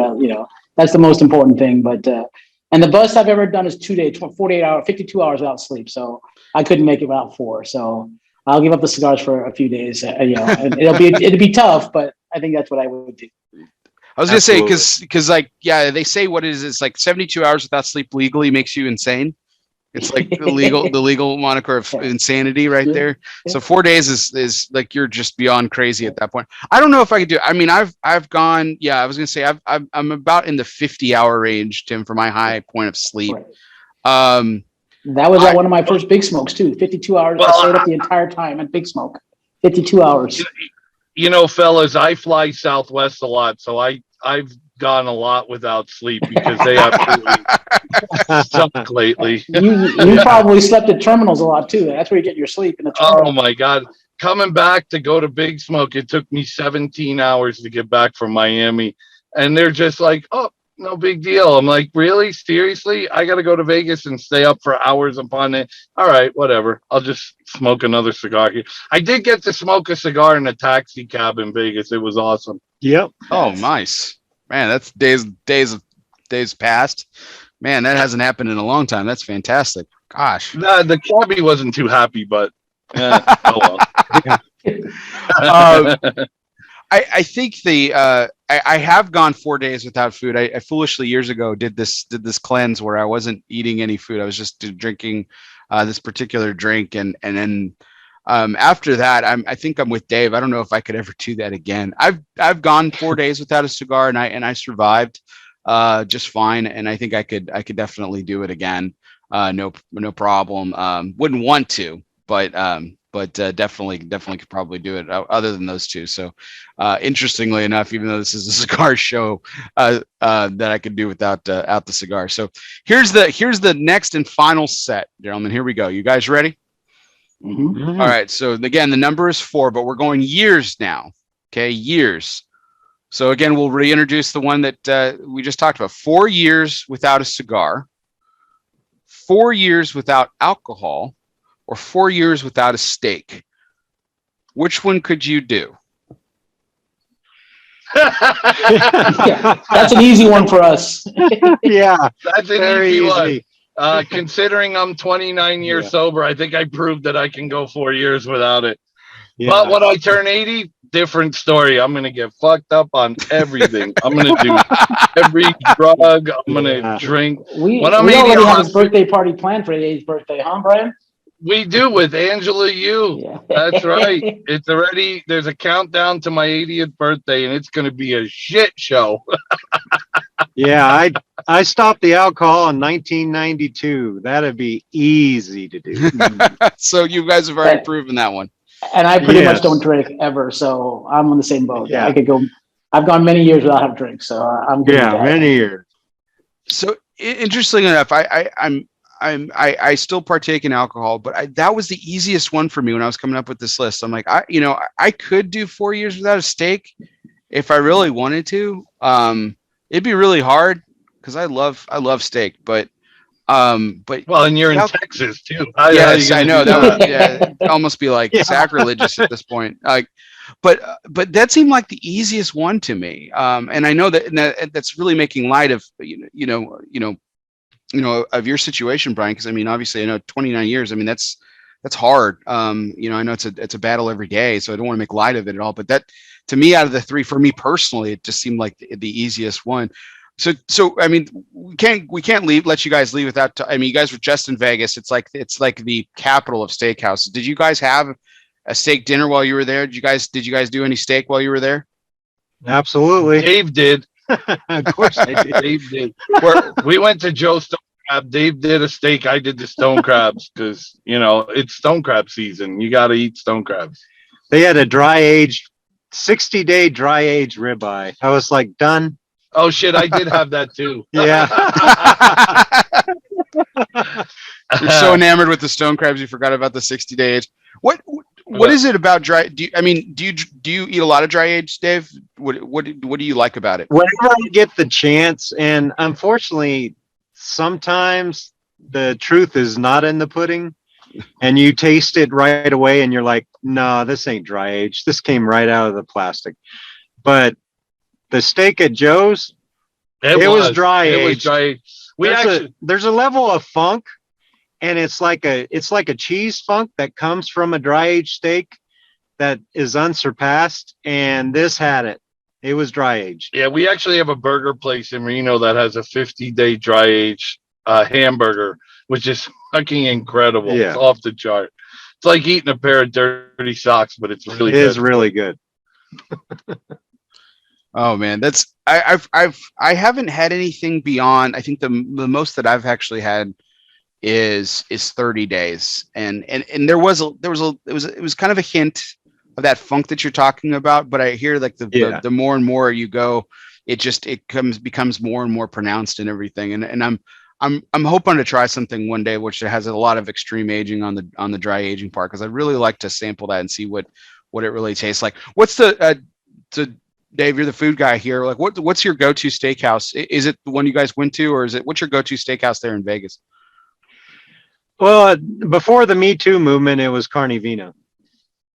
Carne Vino was absolutely my favorite, without a doubt. But that's gone because they raped all the waitresses. Yeah, little things in life. And then Bizarre Meats now. Bizarre Meats is down the best. Bizarre Meats is number one in Vegas right now. Absolutely. But get a loan before you go. Yes.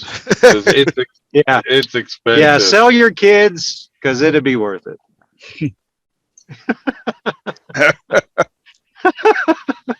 Is it sell your kids? They need to put that. They need to put that on the menu, right?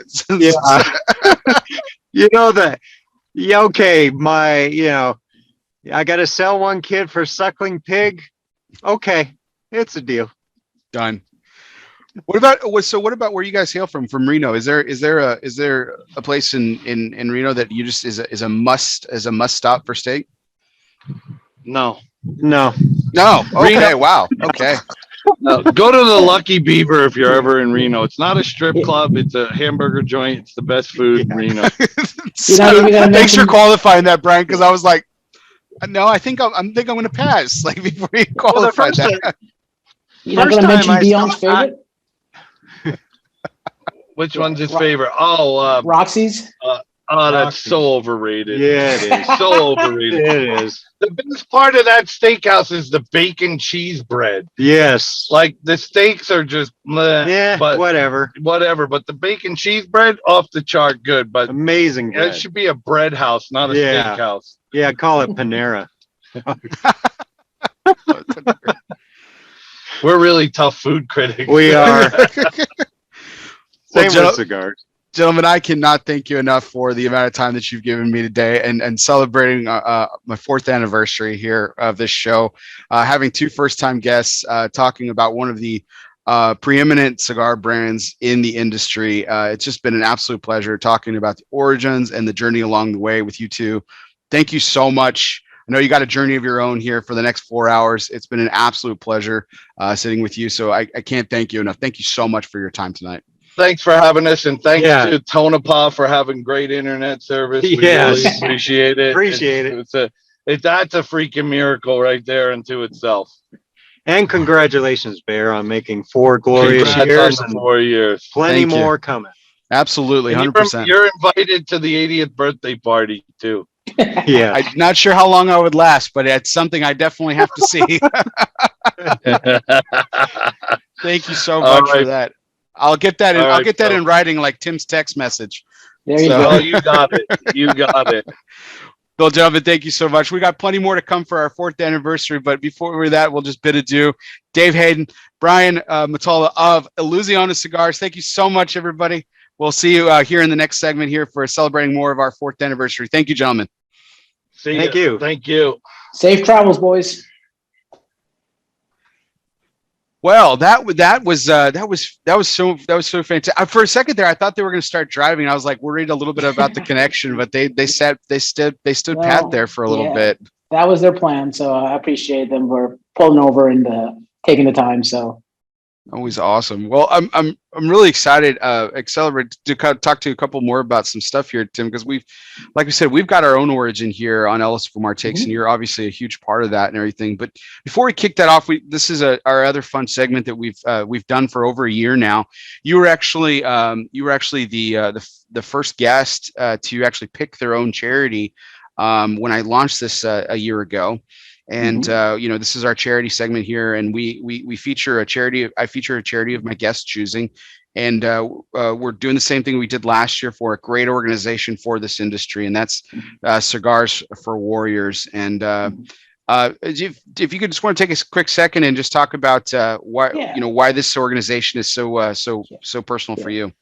Well, I do so many events around the year, and those guys, when I'm lucky enough, they seem to come by and join us for a few of them. And I just see the work that they do, and it's so important because, whatever your political bent may be, this organization is there to support our troops, and those guys are the ones that are keeping us safe on a day-to-day basis. So if we can bring them something that just gives them a little semblance of home, I mean, I know how much they appreciate it, and I can see it at events. People will always they'll buy an extra bunch of cigars just to donate.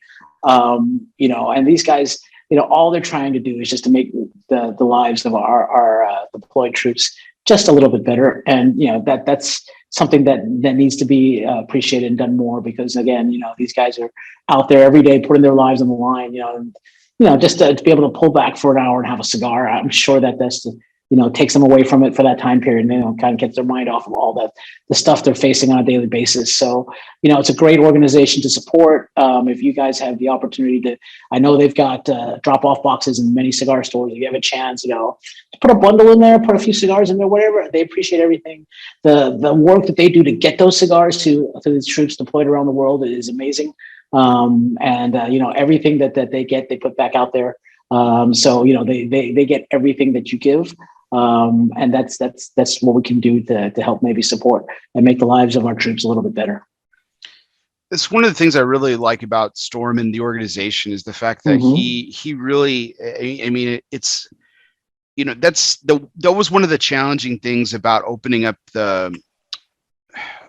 this up to my guests. Right. And I wanted to make it about my guest choice and not, not have any preconceived notions, not have any preconceived judgments, because it's unfortunate that a lot of organizations out there that are quote unquote charitable, are almost anything but. You know, a lot of the money goes to basically lining the pockets of board members and things like that, and it really doesn't go towards the people who are needing the money, the people that are helping. And it's true what they say, every little bit helps. But there are plenty of organizations like Operation Cigars for Warriors and Stormwood where all of it goes to the people that matter. And you know, as the son of a veteran, this is, you know, and well, my father wasn't a cigar smoker, still isn't. You know, it's the principle of it. You know, what we're giving those, it's a token of gratitude for the service that they give. And like you said, if we can provide a little mini vacation for them, you know, while they're deployed, it's just a great organization and great opportunity. Yep. No, I agree 100%. You know, yeah, and like I said, you know, you made the point. It's they give as much as they can. You know, it's never a situation where, you know, everything goes to, I mean, everyone's a volunteer over there. Everything that goes into their bins goes out to the troops, and that's the most important thing. Right? They get as much as possible, and that's why they're such a great organization to support. No, 100%. So check it out. I put it in the chat, and I'll be in the show notes later, guys. Is you know, if you guys, and they take funds as well. You know, if you can't find a donation center, and there's plenty of them, all the donation centers are posted on the website, so you can find a local B&M. But if you're not, there's a lot of places that a lot of my listeners actually aren't near B&Ms. You know, donate to this organization because they're truly fantastic. And I talked to Storm actually at PCA this year, and I plan on having him on the show at some point. And I think I'm just eager to really just hear his story, and I know he's got a good one to tell. And just the shipping alone, so all those dollars, I mean, getting that stuff to the APO boxes around the world. Right. I mean, oh my gosh. Yeah, I didn't even think about that. Is a big deal. Yeah. So those funds go a long way, not just for more cigars, but actually the logistics of it. I didn't even think about that. Sure. Good point, Tim. So check that out. cigarsforwarriors.org. That's cigars for warriors, all spelled out, .org. You can hit the donate now button and then donate again, funds or cigars. They also have the list of donation centers. Mainstay fan of this show, Mr. Jay Davis of Blue Smoke here in Dallas, one of our local B&Ms here, is a donation center. So you definitely can head over to Blue Smoke and smoke some cigars at his place, and don't put some donations in the basket as well. So, but Tim, we're here again celebrating 4 years of ELOSOFUMAR takes. Again, you were my very first take, and each year you have blessed me. And I seriously mean that word. You have blessed me with returning to this show to celebrate another year of this, and this is our 4th one together. And I'm just very lucky that you like to have me every once a year. I appreciate being on with the list of celebrities you're getting these days. So, you know, it's nice to kind of talk with you once a year and just catch up and be part of the show again. So I appreciate you having me. Oh, my pleasure. And at the end of the show here, oh, you know what? Oh, we missed it. We missed the Pier 28 story. Yeah, you can still tell the story. It's a great story. You know, you want to love to see his reaction for it because it's 100% true. But if you want, I'll tell it now or tell it later. You tell me. Absolutely. So. Let's start this. So yeah, Dave had there's at the beginning of Pier 28. So yeah, tell the Pier 28 story that involves our guest that was just on, Big Dave Hayden. So the Habano that you have was my first blend, and you know, in going through that process, you know, with Hector and everything, you know, I was really proud of the work that we came up with, and you know, but the two opinions that kind of were the first two on my list were Dion's and Dave's, because I'd known them forever. You know, and they knew that this is something that I wanted to do. So they've been very supportive. But Dave, you know, in his tongue-in-cheek fashion, he goes, "I can't wait. When you get those samples, I can't wait to rip you a new one." Because, you know, Dave has got that palate, you know. He was looking forward to just reading me the riot act. So I get the first set of samples, and they came straight from Nicaragua. They were wet packed, which means they were right off the bench. They didn't have any aging because we wanted them in time for the trade show. So the first bundle, you know, Hector starts handing me the bundles, and I take the first one. I rip it open and I take it over to the Illusione booth, and I'm like, "All right, guys, here it is." Now I'm trying to kind of caveat this, and I'm telling Dion that, hey, you know, take these back to Reno, smoke them a little bit. They're wet packed. I mean, that guy knows what a wet pack cigar tastes like. So of course, you know, being him, he takes the cello right off, clips it right there, and starts smoking it. Right? He takes a few puffs and he goes, "You did a good job, kid. I'll be your first customer." And so one of the highlights of Pier is that, you know, like Dave was saying, was that you know, he doesn't put anything in his store that he doesn't smoke himself. And for the first year, have you ever been to Fumar? There's a wall that's nothing but Illusione, and everything that he's ever made is available at that store. And right there in the bottom right-hand side corner, buried a little bit, was the only other cigar on that wall, and it was Pier 28 Habano. So, to me, I took a picture of that. I'm like, this is how I know I made a little bit. Dion's got it in with the wall with the Illusione. But when Dave got the cigar, he smoked it, and he started smoking. He came back to me and he said, I really wanted to rip you a new one. I really wanted it, but I can't. This is a really good cigar. You did a really phenomenal job. So if I could impress those two guys, and with the help of Hector, I was really, really keen. I mean, just like Hector was when Dion came over. Yeah, I was gonna say, full circle, right? That's awesome. When the two of them, were really, really gave me kind words for that cigar. So that was very encouraging to me at that point. So I actually just lit it up, and this is the last Habano that you gave me at that first Lozona-Palooza, and where we launched ELOSOFUMARTAKES. And you tell me, I have never smoked one with that much age on it. How's it smoking? I'll tell you that's actually one of the things I was going to talk about. That the first couple of puffs here, I tell you, there's this really interesting sweetness that I have not gotten from this cigar before. It's become really pronounced. It's almost candy like. It's got this turbinado sugar, very sweet. It's crazy. That's the first thing I would have asked you is to see how much of that sweetness is still there, because that when initially it came out, it did have a little bit of that Nicaraguan bite when you lit it, and then it calmed down after and got really sweet. It was always designed to be a really sweet cigar, so I'm glad it's even more pronounced, because that, to me, that's the secret sauce of that cigar. Especially on the retro. I love the retro. It's still my favorite shape. It's still my favorite blend, because you never forget your first. But that cigar, you've heard me say it before, but it's absolutely true. If I could hand that shape, if anybody asks me what cigar best defines what you're doing and who you are, it's that shape and that blend. So, like, it still has that Lozona signature that we talk about, that Hector, has on most of 98.9% of his cigars that he blends for Eric. Yeah. And for you and for all the great folks at Lozona and everything, it's still there, but the sweetness is really kind of just right off the bat is kind of taking control of the cigar. And like you said, the retro is great. I love this blend. That I love this blend. And I was really stoked to smoke it with you tonight, because I would just absolutely love it. And I'm pleased so far with it. I know it's going to get even better, which is just fantastic. Very cool. So again, we're talking about the launching of this show, and so Tindy, have you had? I don't know if I've even asked you this before. Maybe I have. It's been this many takes, right? But had you done a lot of interviews before that about Pier 28 specifically? Not a lot. I think you were one of the first, if not the first, to actually give me a kind of an in-depth time to kind of talk about it. Being part of Lozona, I've been blessed to be kind of tagged on to some of the things they do. But, it's always, you got, Eric comes on, then Hector comes on. Maybe, at that point, Cancel comes on and talks about protocol. And so being part of the family, I got a little bit of time. Like, Coop gave me about 5 or 10 minutes, but afterwards we did that show. So to be able to talk about it in depth like that, I do appreciate. That was kind of one of the first times I was able to actually do that. And, since then I've been blessed to do, a few shows here and there, but I think you're the first to give me kind of real time to talk about it. So that's, that's always been fantastic for me.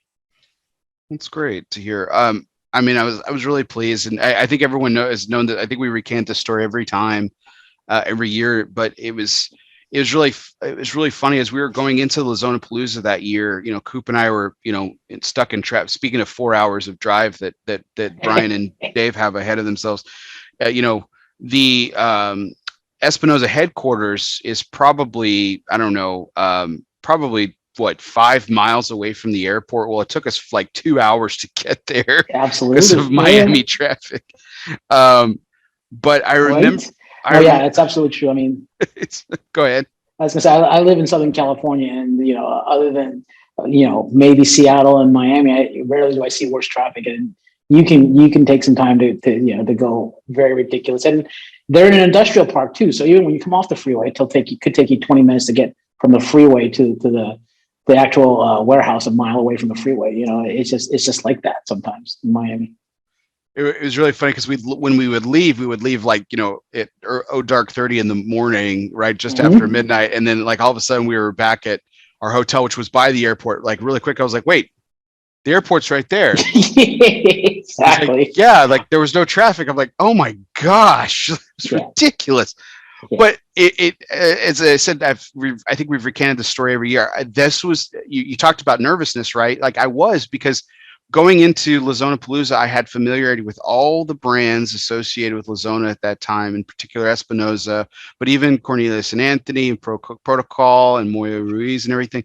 But the one where I was completely lost on, I said, Coop, you're gonna have to educate me. I mean, I've never smoked Pier 28. I don't know. And he's like, oh, you'll love Tim. And he really didn't give me much. He wasn't being aloof or anything. He wasn't being a jerk about it. He just said, oh, you'll love Tim. He's fantastic. And it'll be fine. And I was like, oh, okay. And so that was my one thing. I made a beeline to introduce myself to you. And I mean, the first thing you do is you hand me like a bunch of your cigars. So I was like, oh, this is perfect. This is great. So, and know that you and I just hit it off from there. And it was a amazing education. I think I've had, I've been blessed to have really great experiences over the years in the industry and everything. But I think one of the best educational experiences I had during that Lozona-Palooza was, well, everyone was we all had a great time that weekend. But my best educational experience for me was I got to sit in Hector's office, which is holy ground. Absolutely. You know. Yep. And I sat with you and Hector for a few hours, one day, and just listening to you guys talk about things and everything, about the blending of cigars and other cigars in particular, the industry as a whole. And it was just this eye-opening experience for me, and something I simply can't repay. Those few hours were just absolutely timeless. It was an incredible experience. And I think hopefully that that time and subsequent times at Lozona and through your 4 years is that the most important thing is that it's still about the people. It's we're just like anybody else. So we're blessed to be in this business, and we get to do some really fun things, and we love talking about it, but it's just, we're just people, sometimes, and it's good to, that's why I love guys like Hector and Dion, Brian and Dave. They're just real, and nobody has that sort of big head that sometimes, and I'm not saying anybody does, but when you get a chance to know people and talk to them and get to know them on a personal level, it just makes everything better. I mean, it's just, that's what we do here, right? I mean, we're a social business. So not only do I'm blessed to talk to consumers and manufacturers and guys like you. It's fun. I mean, I tell people, my job may be selling cigars, but if I wasn't there, I'd be in a cigar lounge every night smoking cigars and talking to people anyway. So, this is the fun part of the job. We get to meet people from diverse backgrounds who enjoy the same thing we do, and then they share the same passion that we have. Passion gets thrown around a lot, but it is a passion business, and when you hear the different takes and how people process whatever they're doing, their information, that's just, like I said, the fun part is learning. I mean, I'm 17 years in this business and I still learn something every day, and that's the fun part about this gig. You learn, you keep learning, and that's all you can do. You keep educating, you keep learning, and that's how things progress in this business. Is people are constantly still learning things on a daily basis. Oh, absolutely. I learn something all the time. And just now with Dave, when he was talking, we were talking about Epernay, right? And I assumed, that, while Epernay obviously stood on its own as a fantastic cigar, I assumed that the boom of Epernay happened as a subsequent, because of the ranking that it got in Cigar Aficionado. But as he was telling us, it started even earlier than that, which is just, it tells you a lot about the blend, obviously. It's one of those cigars where, and I see this on a daily basis, it's nothing beats to this day word of mouth marketing, right? And it's one of those cigars, whether it's a tobacconist or another consumer or me or Dave or anybody else, when you hand somebody that cigar, the look on their face, if they've never smoked it, that first puff that comes off, you go, yeah, okay, you just get it. This is another level, and that's why that cigar has taken off. It's just because anybody can smoke it. It's strong enough where the full body guys, there's just enough, there's enough flavor, there's enough there that you can enjoy it. And the mild guys can come up because it's a super clean smoking cigar. It's naturally sweet. I mean, it hits every checkbox, and that's why it's part of my rotation. You know, it's part of the cigar. I mean, why I was blessed enough to get a chance to know Dion because we talk about those cigars and the way he blends, and that's just why that cigar I think is successful is because it's got some of the strongest word of mouth I've ever seen, and everybody who smoked it loves recommending it. And that's how Illusione's built. We've been able to do some advertising and whatnot, but we're not one of those companies that can buy those aficionado ads or whatnot. So word of mouth is really, really important to us. No, 100%. It's interesting. I want to dive back into Pier 28 here for a second, but before that, just to put a cap on the Epernay discussion. You bring about a good, excellent point. In all the years that I've spent in retail, and the countless times that I've handed that cigar over, and the countless times of conversations that I've had with people about Epernay, either associated with the brand, not associated with the brand, or whatever. I've never, I can honestly say this, I've never had someone tell me that they didn't like it. Yeah. The worst thing anybody I've ever heard say about that cigar is sometimes it might not be strong enough, but those are the guys that love those full-bodied monsters. And sometimes there are those guys, they want that thing that's going to blow their heads off. Just knock them on their ass. It's just not that cigar. But, if you're smoking a cigar just to enjoy it, you're with your friends, that's like the perfect cigar because it doesn't get in the way of anything, but yet it does grab your attention while you're smoking it. So it's kind of best of both worlds, No, definitely. So to go back to Pier 28. So you've got 4 blends that have kind of made it to market over the last few years. You've the Habano, which started it all, which I'm smoking tonight. The Maduro, which was launched actually at that Losanapalooza where we met 4 years ago. And then the subsequent Oscuro, which made my top 10 list a couple years after that, the Robusto Mottola specifically, and then your Connecticut. So there's these 4 blends and everything, but 2020 really threw everybody for a loop. I mean, you heard cigar companies thrive in a lot of different cases, and I'm sure from the brokering perspective, we can talk about that here in a minute, but it had some of its own challenges, but I know it also thrived in certain ways for you too. But it was a difficult year. I mean, it's a small brand. I mean, talk a little bit about how that really affected your brand. 2021 was hard for me specifically. And part of it is, the success of how Lizona is and my relationship with Eric, sometimes, because, I'm part of the company, other guys come first, it is the way, and it's a patience game. And so, I've gone a few months without cigars, so that kind of hurts a little bit, but that's just the way. I mean, some guys, we're all dealing with the same situation, right? So, right. Hopefully, things are getting better, and they are.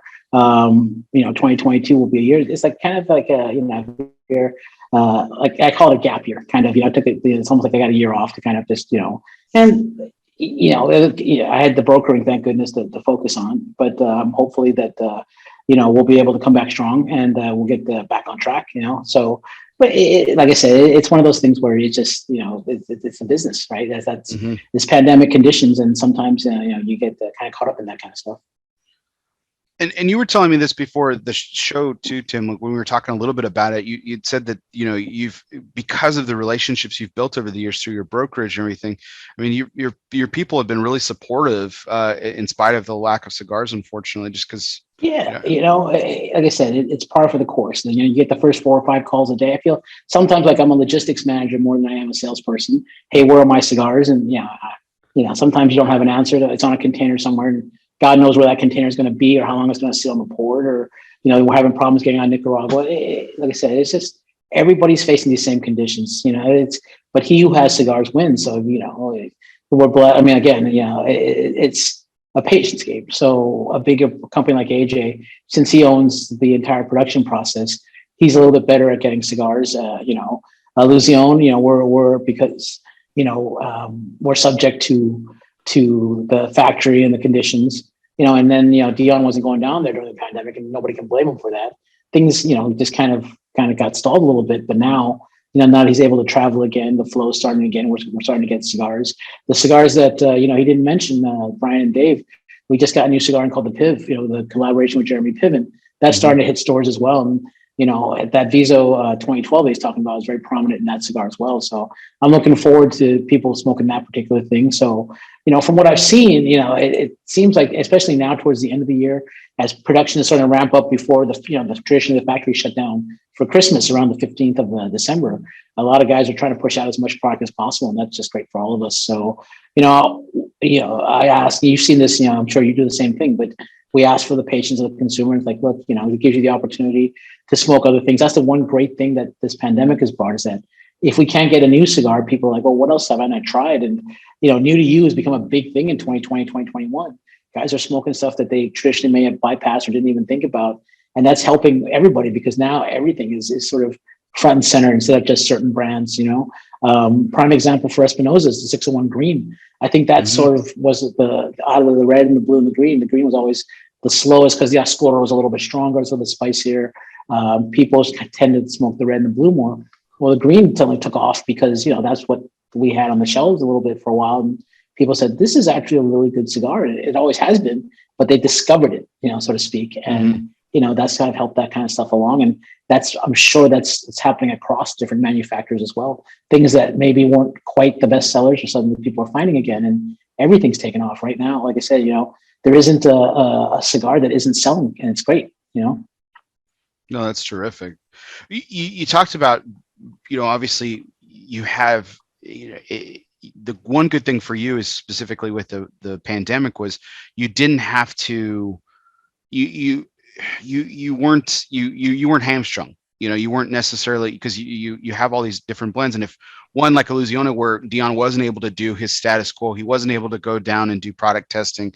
And we talked about his rejection of product when it doesn't hit the status quo and everything. And so obviously he wasn't going to put anything out. But you have this, this other incredible list of brands that you represent. So it really gave you some great flexibility, which was good. And then you've recently picked up another one too, right? This year? I just grabbed Southern Draw. So those cigars are made out of AJ, so it's kind of a family thing. Robert and Sharon are great to work for, so it's and they've got inventory, so that kind of has helped out. They were like everybody else, they were out of stuff for a while. And, they patiently waited and rebuilt, and now they've got a decent inventory, so that always helps, and people are back to smoking it. So it's almost cyclical. Like you were saying, something is out. Well, why don't we try this? I can offer them something. And, my entire portfolio, other than Cavalier, which is they built in Honduras, is Nicaraguan. So, it's very easy for me to kind of say, well, I've got this that's, it's got shares of property, it's Nicaraguan tobacco. So you're going to get, for those guys, I can provide something for your shelves in between while you're waiting for something else. Is there any of your brands that are, because I was thinking about your portfolio, Tim. So you've got, obviously Pier 28, you've got Espinosa, and there's the connection there. You've got Oveja Negra, where, the black label components, and James and Hector are good friends. So I imagine that's probably where the connection started. AJ obviously was part of that too. I'm thinking about this. I mean, and then Cavalier was I guess came after Illusione, obviously. So, and there's probably that connection. But Illusione by itself was probably the one where you didn't have these, I guess, manufacturing ties. It was you sitting in the shop and kind of befriending him that way and everything. Yeah. Is that's how it started? That's when they were looking to bring on somebody for this territory, because of my relationship with Dion, and then the years I spent sitting in his store with his guys, it was easy. It's like, we can get a guy who knows the way up and down, and he's a fan of the cigars. So it sort of was a perfect kind of fit, and it was easy to transition. And it allowed me to go broker because, I spent 14 years of my career as an in-house guy, and making that move is very scary because I don't know if the people know the difference between an in-house rep and a broker, but it allows me to carry multiple brands, obviously, but whereas you have the security of a paycheck every 2 weeks and they pay for all your expenses when you're in-house. I'm covering all my travel and I'm a 1099 employee. So the benefit is you can make sky's the limit. You make money on every box you sell, but you got to run it like a business, because now you got to factor in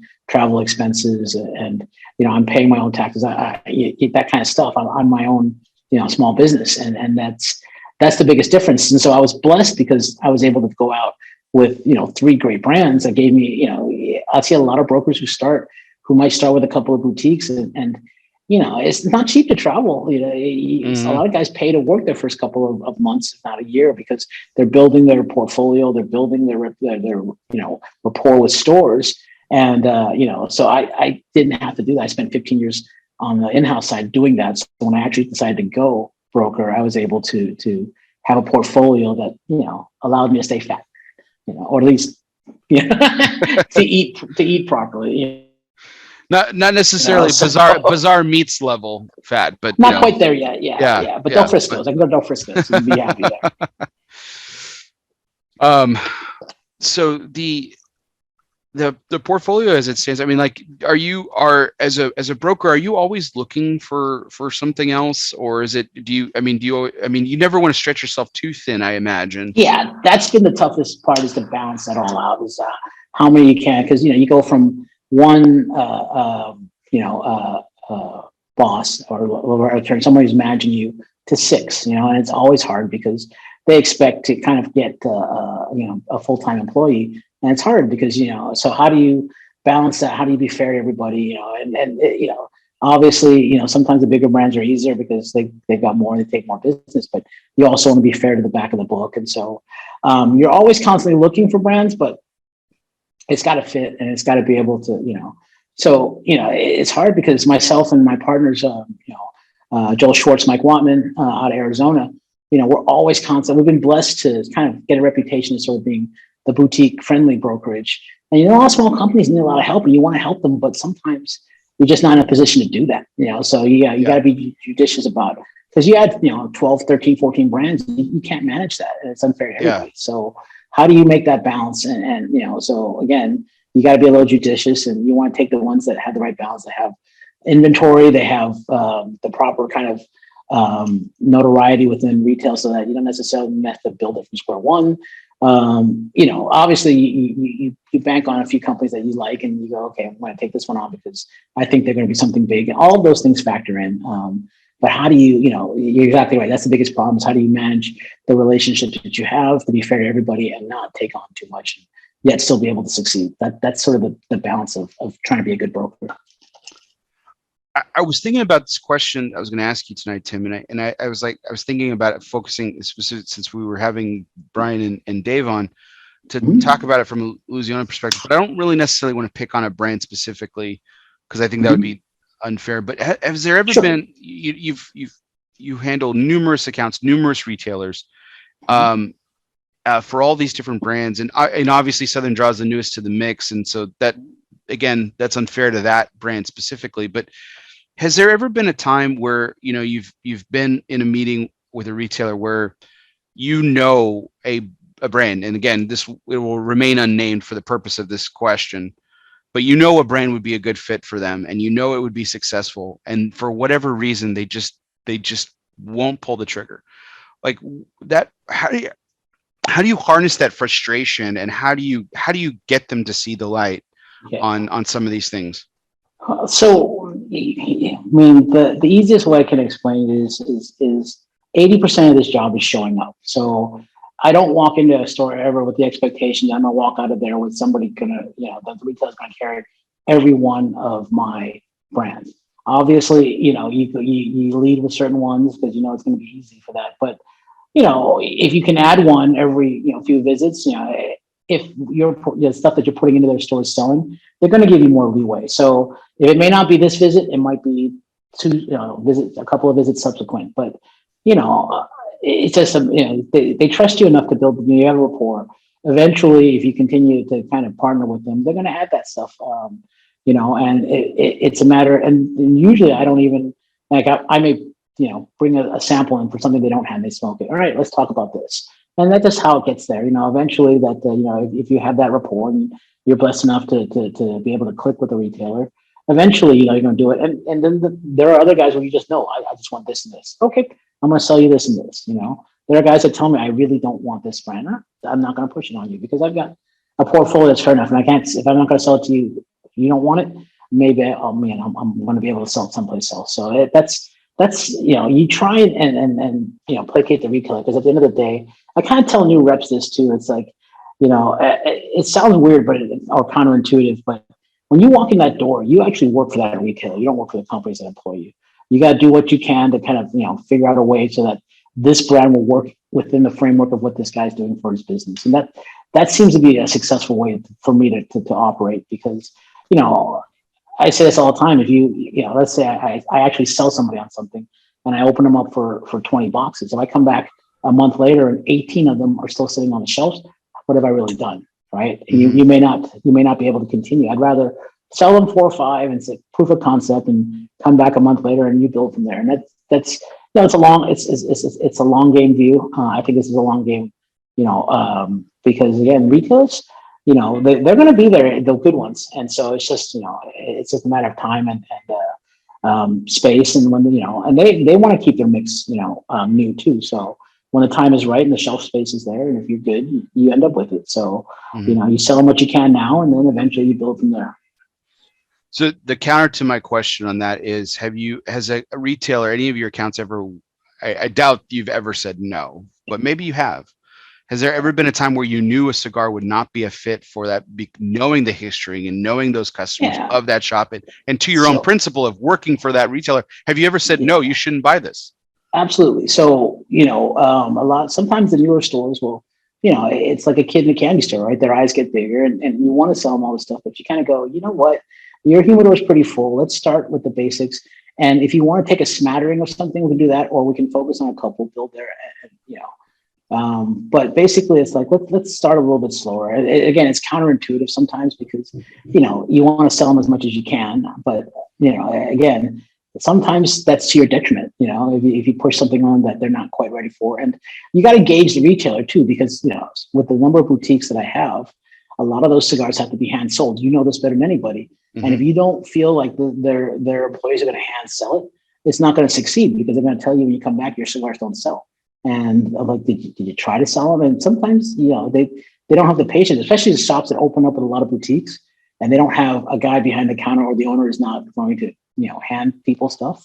It's hard to succeed because there's a million brands out there, this. And sometimes things get pushed to the wayside. So I'd rather have the store be in a position to properly, represent a brand and sell it and push it, than give it to them early and have it get buried behind whatever it is that's most popular.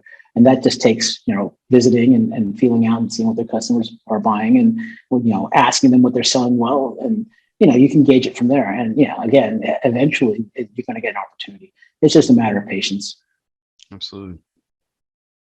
I mean, you've seen it. How many reps come in there sometimes and you're going to, they're really pushy and they've got something new and they're telling you it's the greatest thing since sliced bread, but that you've got to hand sell it. And, you've got a million other brands that, are selling. It's hard. You want to give everybody an opportunity too. You love new stuff, but sometimes it's just not there yet, Oh, absolutely. And then you get your heart broken too, especially when you really like a cigar, and then you push it through the first couple of times and it's just not a fit for your clientele. It just isn't. And the hardest thing to do too, at least from my perspective, is to pull something back. But, again, if you're telling me this isn't going somewhere, all right, well, leave me that space. Let's try something else. I've got enough where you can go that, but it's hard because sometimes you do have to do that, right? Pull something back and go, okay, well, it's not working. Let's try something else. And eventually you find the right mix and then you go from there. Absolutely. So Tim, has become we've got one more question, our curveball question, but it has become a tradition on this anniversary show each year. Is I thank everyone that has been on this show, and this is going to become more and more painful as the years get on, because the list will get obviously longer and everything. But if you'll permit me the suffering, I would like to thank everyone who's been, starting with you, my very first take, Tim, and subsequently on every anniversary. I love this list. Come on now. It's every year I look at it and it just, I'm more and more surprised, and it just becomes more and fantastic each year. And we added some first time guests in in this past year that just were just terrific, and some mainstays that have they didn't come on in that first year, and then now they've come back for repeat takes, and it's been great. So we'd like to thank, starting with our second take, Mr. Ferdy Zacharias, Mr. Warmth, Hector Alfonso, Eric Espinoza Jr., Boston Jimmy, Chris Noteboom, Aaron Loomis, Bill Ives, Brandon Luna, Melanie and Anthony Cantelmo, Eric Tormson, Nick Jimenez, Phil Schmitz, Terrence Riley, Trey Andrews, Miguel Shodell, Eric Gustafson, Enrique Cejas, Skip Martin, Rob Rasmussen, Patrick Vivallo, Nate McIntyre, Jim Stanko, Juan Cancel, Kim Jackson, John Carney, Casey Hogan, Spencer Drake, Grace, and the late, great Gabe Alvarez. Rest in peace. Paul Costo, Brian McGee, Dr. Gabby Caffey, Klaus Kellner, Chris Topper, John McTavish, Mo Molly, Rainier Lorenzo, Kyle Schmeltzley, Richie Otero, Jared Trudeau, Mike Bellady, Barry McDonald, Tom Lazuka, Juan Martinez, Trip Waldrop, Dennis Vang. That took us up to our first year. That was just in our first year. Jeff Borshowitz, Luis Cuevas, Andrew Brenneman, Jack Heyer, Robert Holt, Seth Geis, Mike Rosales, Tony Gomez, Stephen Bailey, Omar DeFrias, Jose Blanco, Robert Caldwell, Matt Ty, Casey Johnson, Fabian Ziegler, Carson Zarino, Scott Colasaire, Pedro Gomez, Brady Hayek, Mike Stepankevich, Ben Holt, Matt Booth, Justin Andrews, Zev Kamenetsky, Kurt Kendall, Michael Giannini, George Rico, Garrett Robinson, Jason Loyce. Another anniversary pass. You're coming again. Tony Bellato, Luciano Meireles, Bradley Rubin, Pete Johnson for my 100th take, Thor Nielsen, Javi Carranza, Jeff Borshowitz again, Oliver Nouveau, Drew Newman, Rafael Nodal, Claudio Sroy, Abe DeBabna, Michael Herklotz, Glenn Case, Dan Thompson, Jesse Marriott, Steve Garabine, Alec Rubin, Indiana Ortez, Ben Lee, Glenn Loop, Sebastian DeCoppe, James Brown, Steve Saka, Scott Pierce, Nick Melillo, On Fawn, Charlie Minato, Andy Yaffe, Laurel Tilley, Jeff Hogan, George Ramey. My 3rd anniversary show. And just before that, Will Cooper. Danny Vasquez, Sam Spencer, Alan Rubin, Nick Perdomo, Sean Williams, Joshua Habersky, Dean Parsons, Justo Iroa, Amanda McAuliffe, Jack Tarano, Lee Marsh, Antoine Reed, Matthew Tobacco, Smoke and Nicole, Tracy Spence, Mickey Pegg, Eddie Guerra, Ram Rodriguez, Dave Garofalo, Henderson Ventura,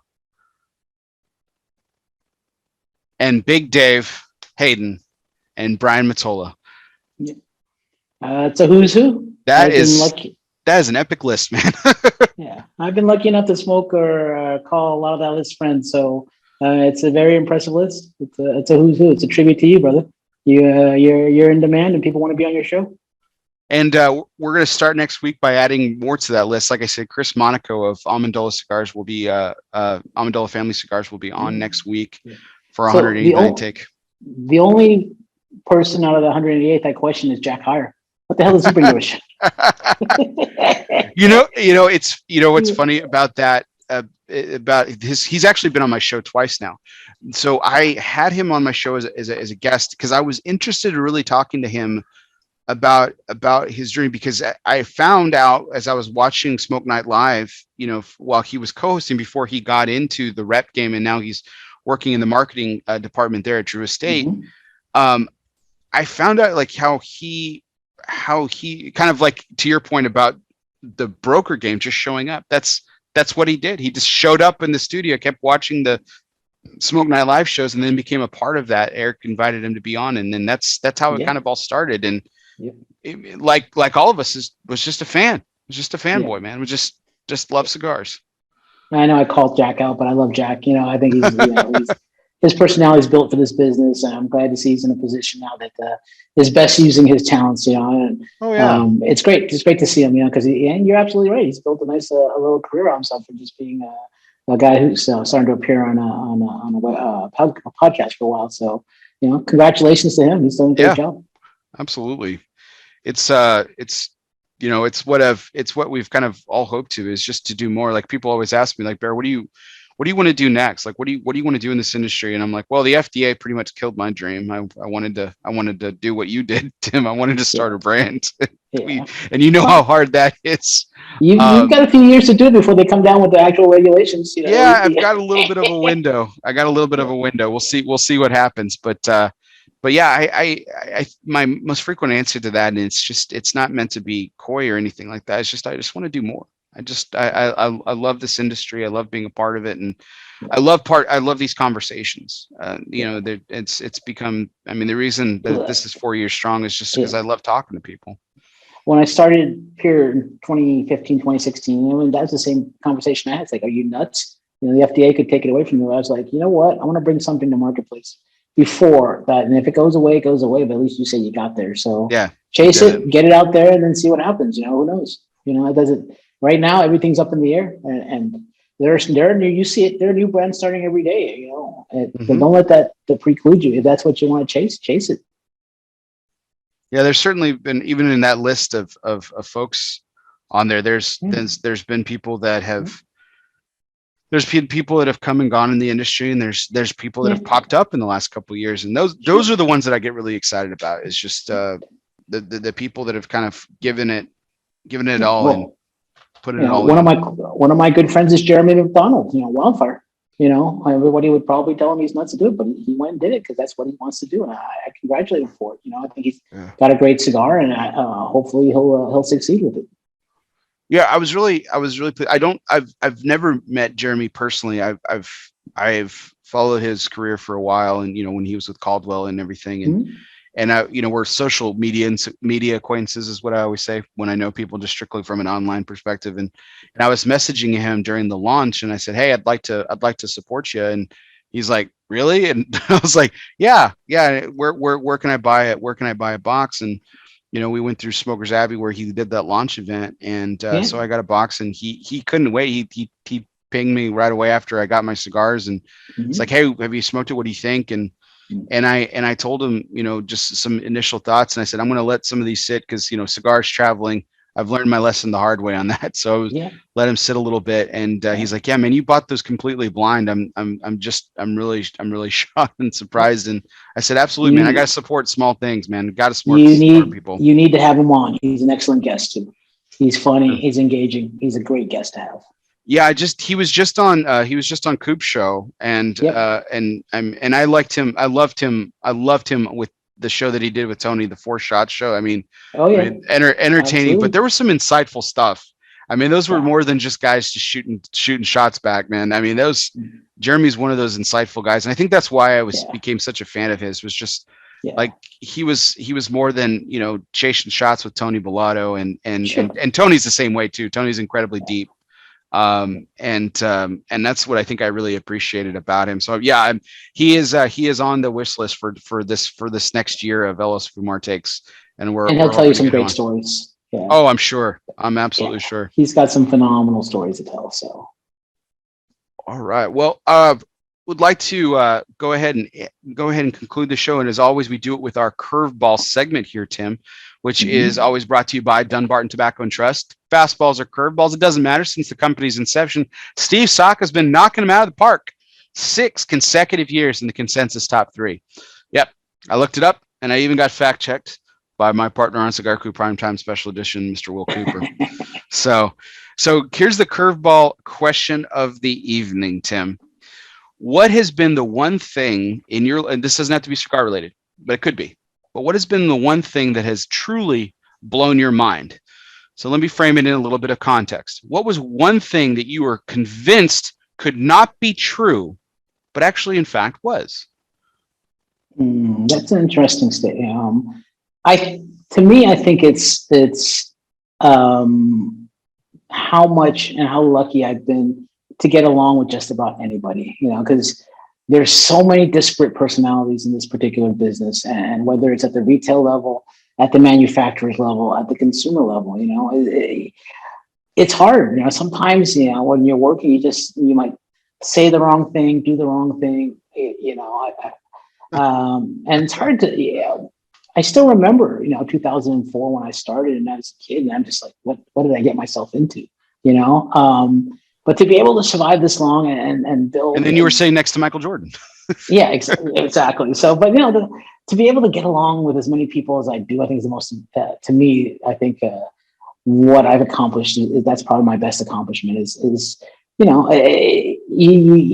meet a lot of people and it's just, and you're dealing with them and, you can't make everybody happy, but you do your best and to survive this long because you've seen it, people, you probably deal with them on a regular basis. Sometimes somebody just ticks you off and you just, how do you roll with that? How do you get along and survive? And that's, to me, the biggest thing is like, I try and make sure that I get along with everybody. And that's just, to me, the road to success, because the more people the stronger your network is, the better off you're going to be in case you need something, right? And that comes from just being there and doing your job and doing it well and being able to be kind to everybody. And you try and expect that back. Sometimes it doesn't happen, but if you can get away with it and then be good to everybody as much as possible, it just comes back. And I think that's been the part that you just don't know, because every time you walk into a new store, you don't know what you're going to get. Right.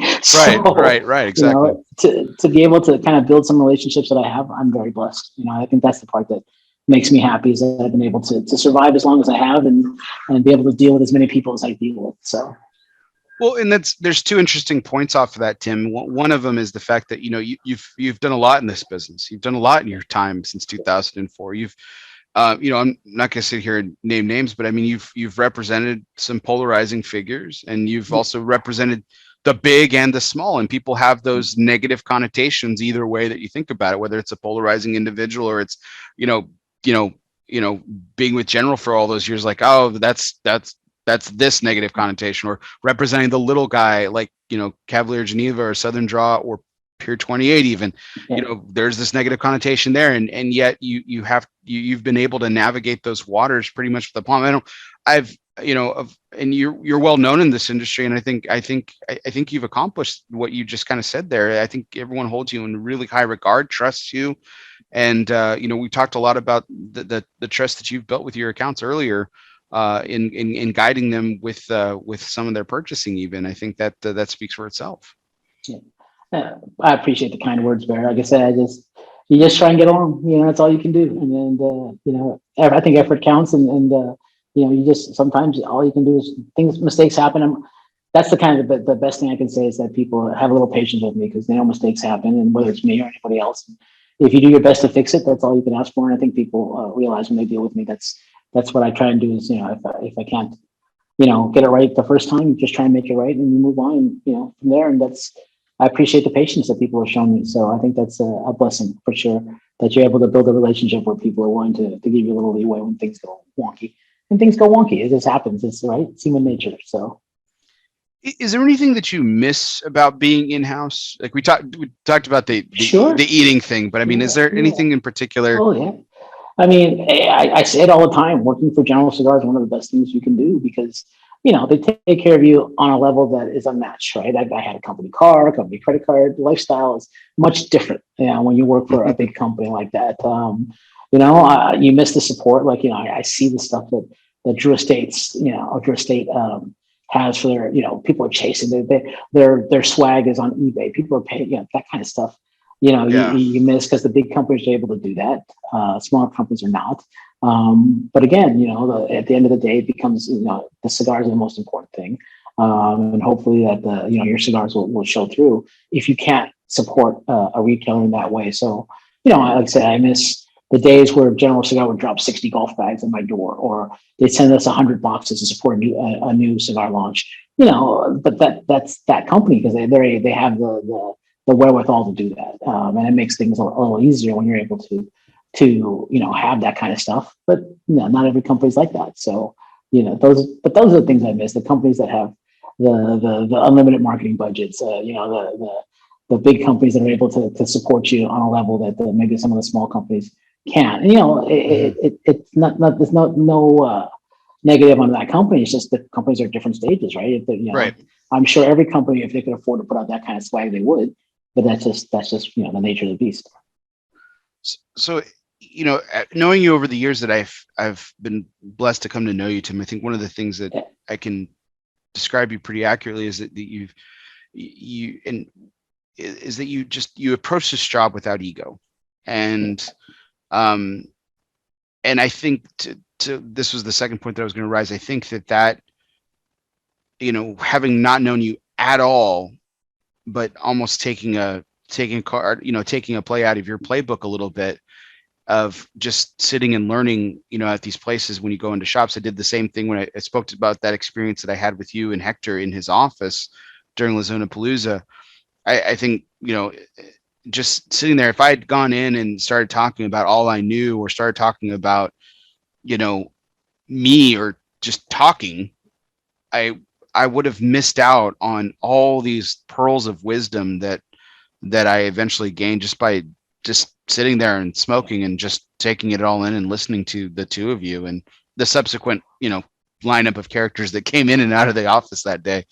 It's great. Well, I think that's one of the things that I was lucky enough for. When I started, again, social media is a game changer in many ways, but it wasn't, to use a cliche that you probably heard, but it's absolutely true. Back then, it was the name on the front of the jersey that kind of more in the back, right? Mm-hmm. I didn't care if retailers knew my name, just what brand I represented, and that was the game back then. You wanted to push your brand and just sell the product. So I think that's kind of been something that's been in the back of my head all the time. It's not necessarily about me all the time. I have a hard time with that here. I try not to make it about my personal thing. I want to make it, every time we say it, make it about the cigars. And, obviously I'm involved. It's my story. It's my blends. And so that's the part that I want to be in, but it's not always, necessarily needs to be about me. I'm more afraid of getting canceled than I am about, saying the right thing on social media. I'm more afraid of saying the wrong thing. So, you try and keep it contained, and you just, you go about the business, and like I said, be cigar forward. That's what I want. That's what I want to be. So to wrap up the evening here, Tim, I know we talked about Pier 28 taking the year off because of all the logistical issues. Is in 2022 coming up? Can we see? Are we going to see anything new, or is it about just kind of replenishing? And I'd like to think so. Like I said, it's going to take some strategic planning, and hopefully, I'd love to possibly come out with something out of the trade shows back. That's always been my launch platform. So there are multiple brands that have been registered with the FDA that have not come out yet. So normally, my schedule is one per year, but 20 and 21 we took off because 20 didn't have a trade show, and 21 because of those conditions. So I'm hoping 2022 will allow me to do that. I have some things that I've thought about, and we'll see if we're able to put those things into production. But I'm hoping to come back kind of strong in 2022. Well, that's awesome. Here's to that, Tim. I'll give you a quick toast here. I got some mineral water. Yeah. Cheers. I got some green tea, so I'm with you. Cheers to 2022 and all that comes with it. With as Pier 28 comes back on its familiar place on many shelves around retailers around the country. So here's to you on that and your success. So appreciate it. It's been 4 years, Tim. 4 years. Yeah. Since we sat down and talked about that awesome Maduro cigar of yours. How is it that you look older, but I look the same? Just pure luck, and I know luck's a part of your game, so I know that's all it is. I attribute it to the Asian gene. By the 8th or 9th time we do this, I'm going to be looking like my grandfather. What the hell happened to you, Asian genes? We go over the cliff like this, So. Well, the beard will probably be fully gray by year 8 or 9, but I'll be here hoping to do that. And as we kick off officially year 5, I can't wait to have you for my 5th anniversary. I'm looking forward to it. It'll be awesome, and I know we'll have a new list of first-time guests to honor that evening as well. So we're looking forward to that. For everyone out there, thank you so much for joining us this evening. For everyone else on the East Coast, we know how late it is. Tim on the West Coast, unfortunately, is just going to go have lunch now. I think I might have one more cigar before bed. There you go. Like what, 9:30, 10 out here. So wonderful. Well, Tim, again, can't thank you enough for it. This was our 4th anniversary show, Take 188. Take 189 coming at you next week with Chris Monaco of Amendola Family Cigar Company. Check out our Facebook page, ELOSOFUMAR. Check out our YouTube channel, ELOSOFUMAR, as well. And you can always catch us wherever you listen to podcasts, whether that be on Apple Podcasts, Spotify, Google Play, Podbean, or iHeartRadio, or wherever you listen to podcasts. Download, subscribe, hit the review button. We'd love for you to leave your remarks in the comments. Thank you so much. Check out Cigars for Warriors. This was our 188th take. He's Tim Wong. We had Big Dave Hayden and Brian Mottola of Illusione on earlier. Hit the rewind button and check out those. There's some great insights to share. And guess what, everybody? We'll see you next time. 88's a lucky number, so I thank you for putting me on for the 188th. So it makes the Chinese guy happy that I got 188. So that wasn't even planned. I should have mentioned that. Thanks a lot, Tim. All right, Bear. Thank you. Have a good night, guys.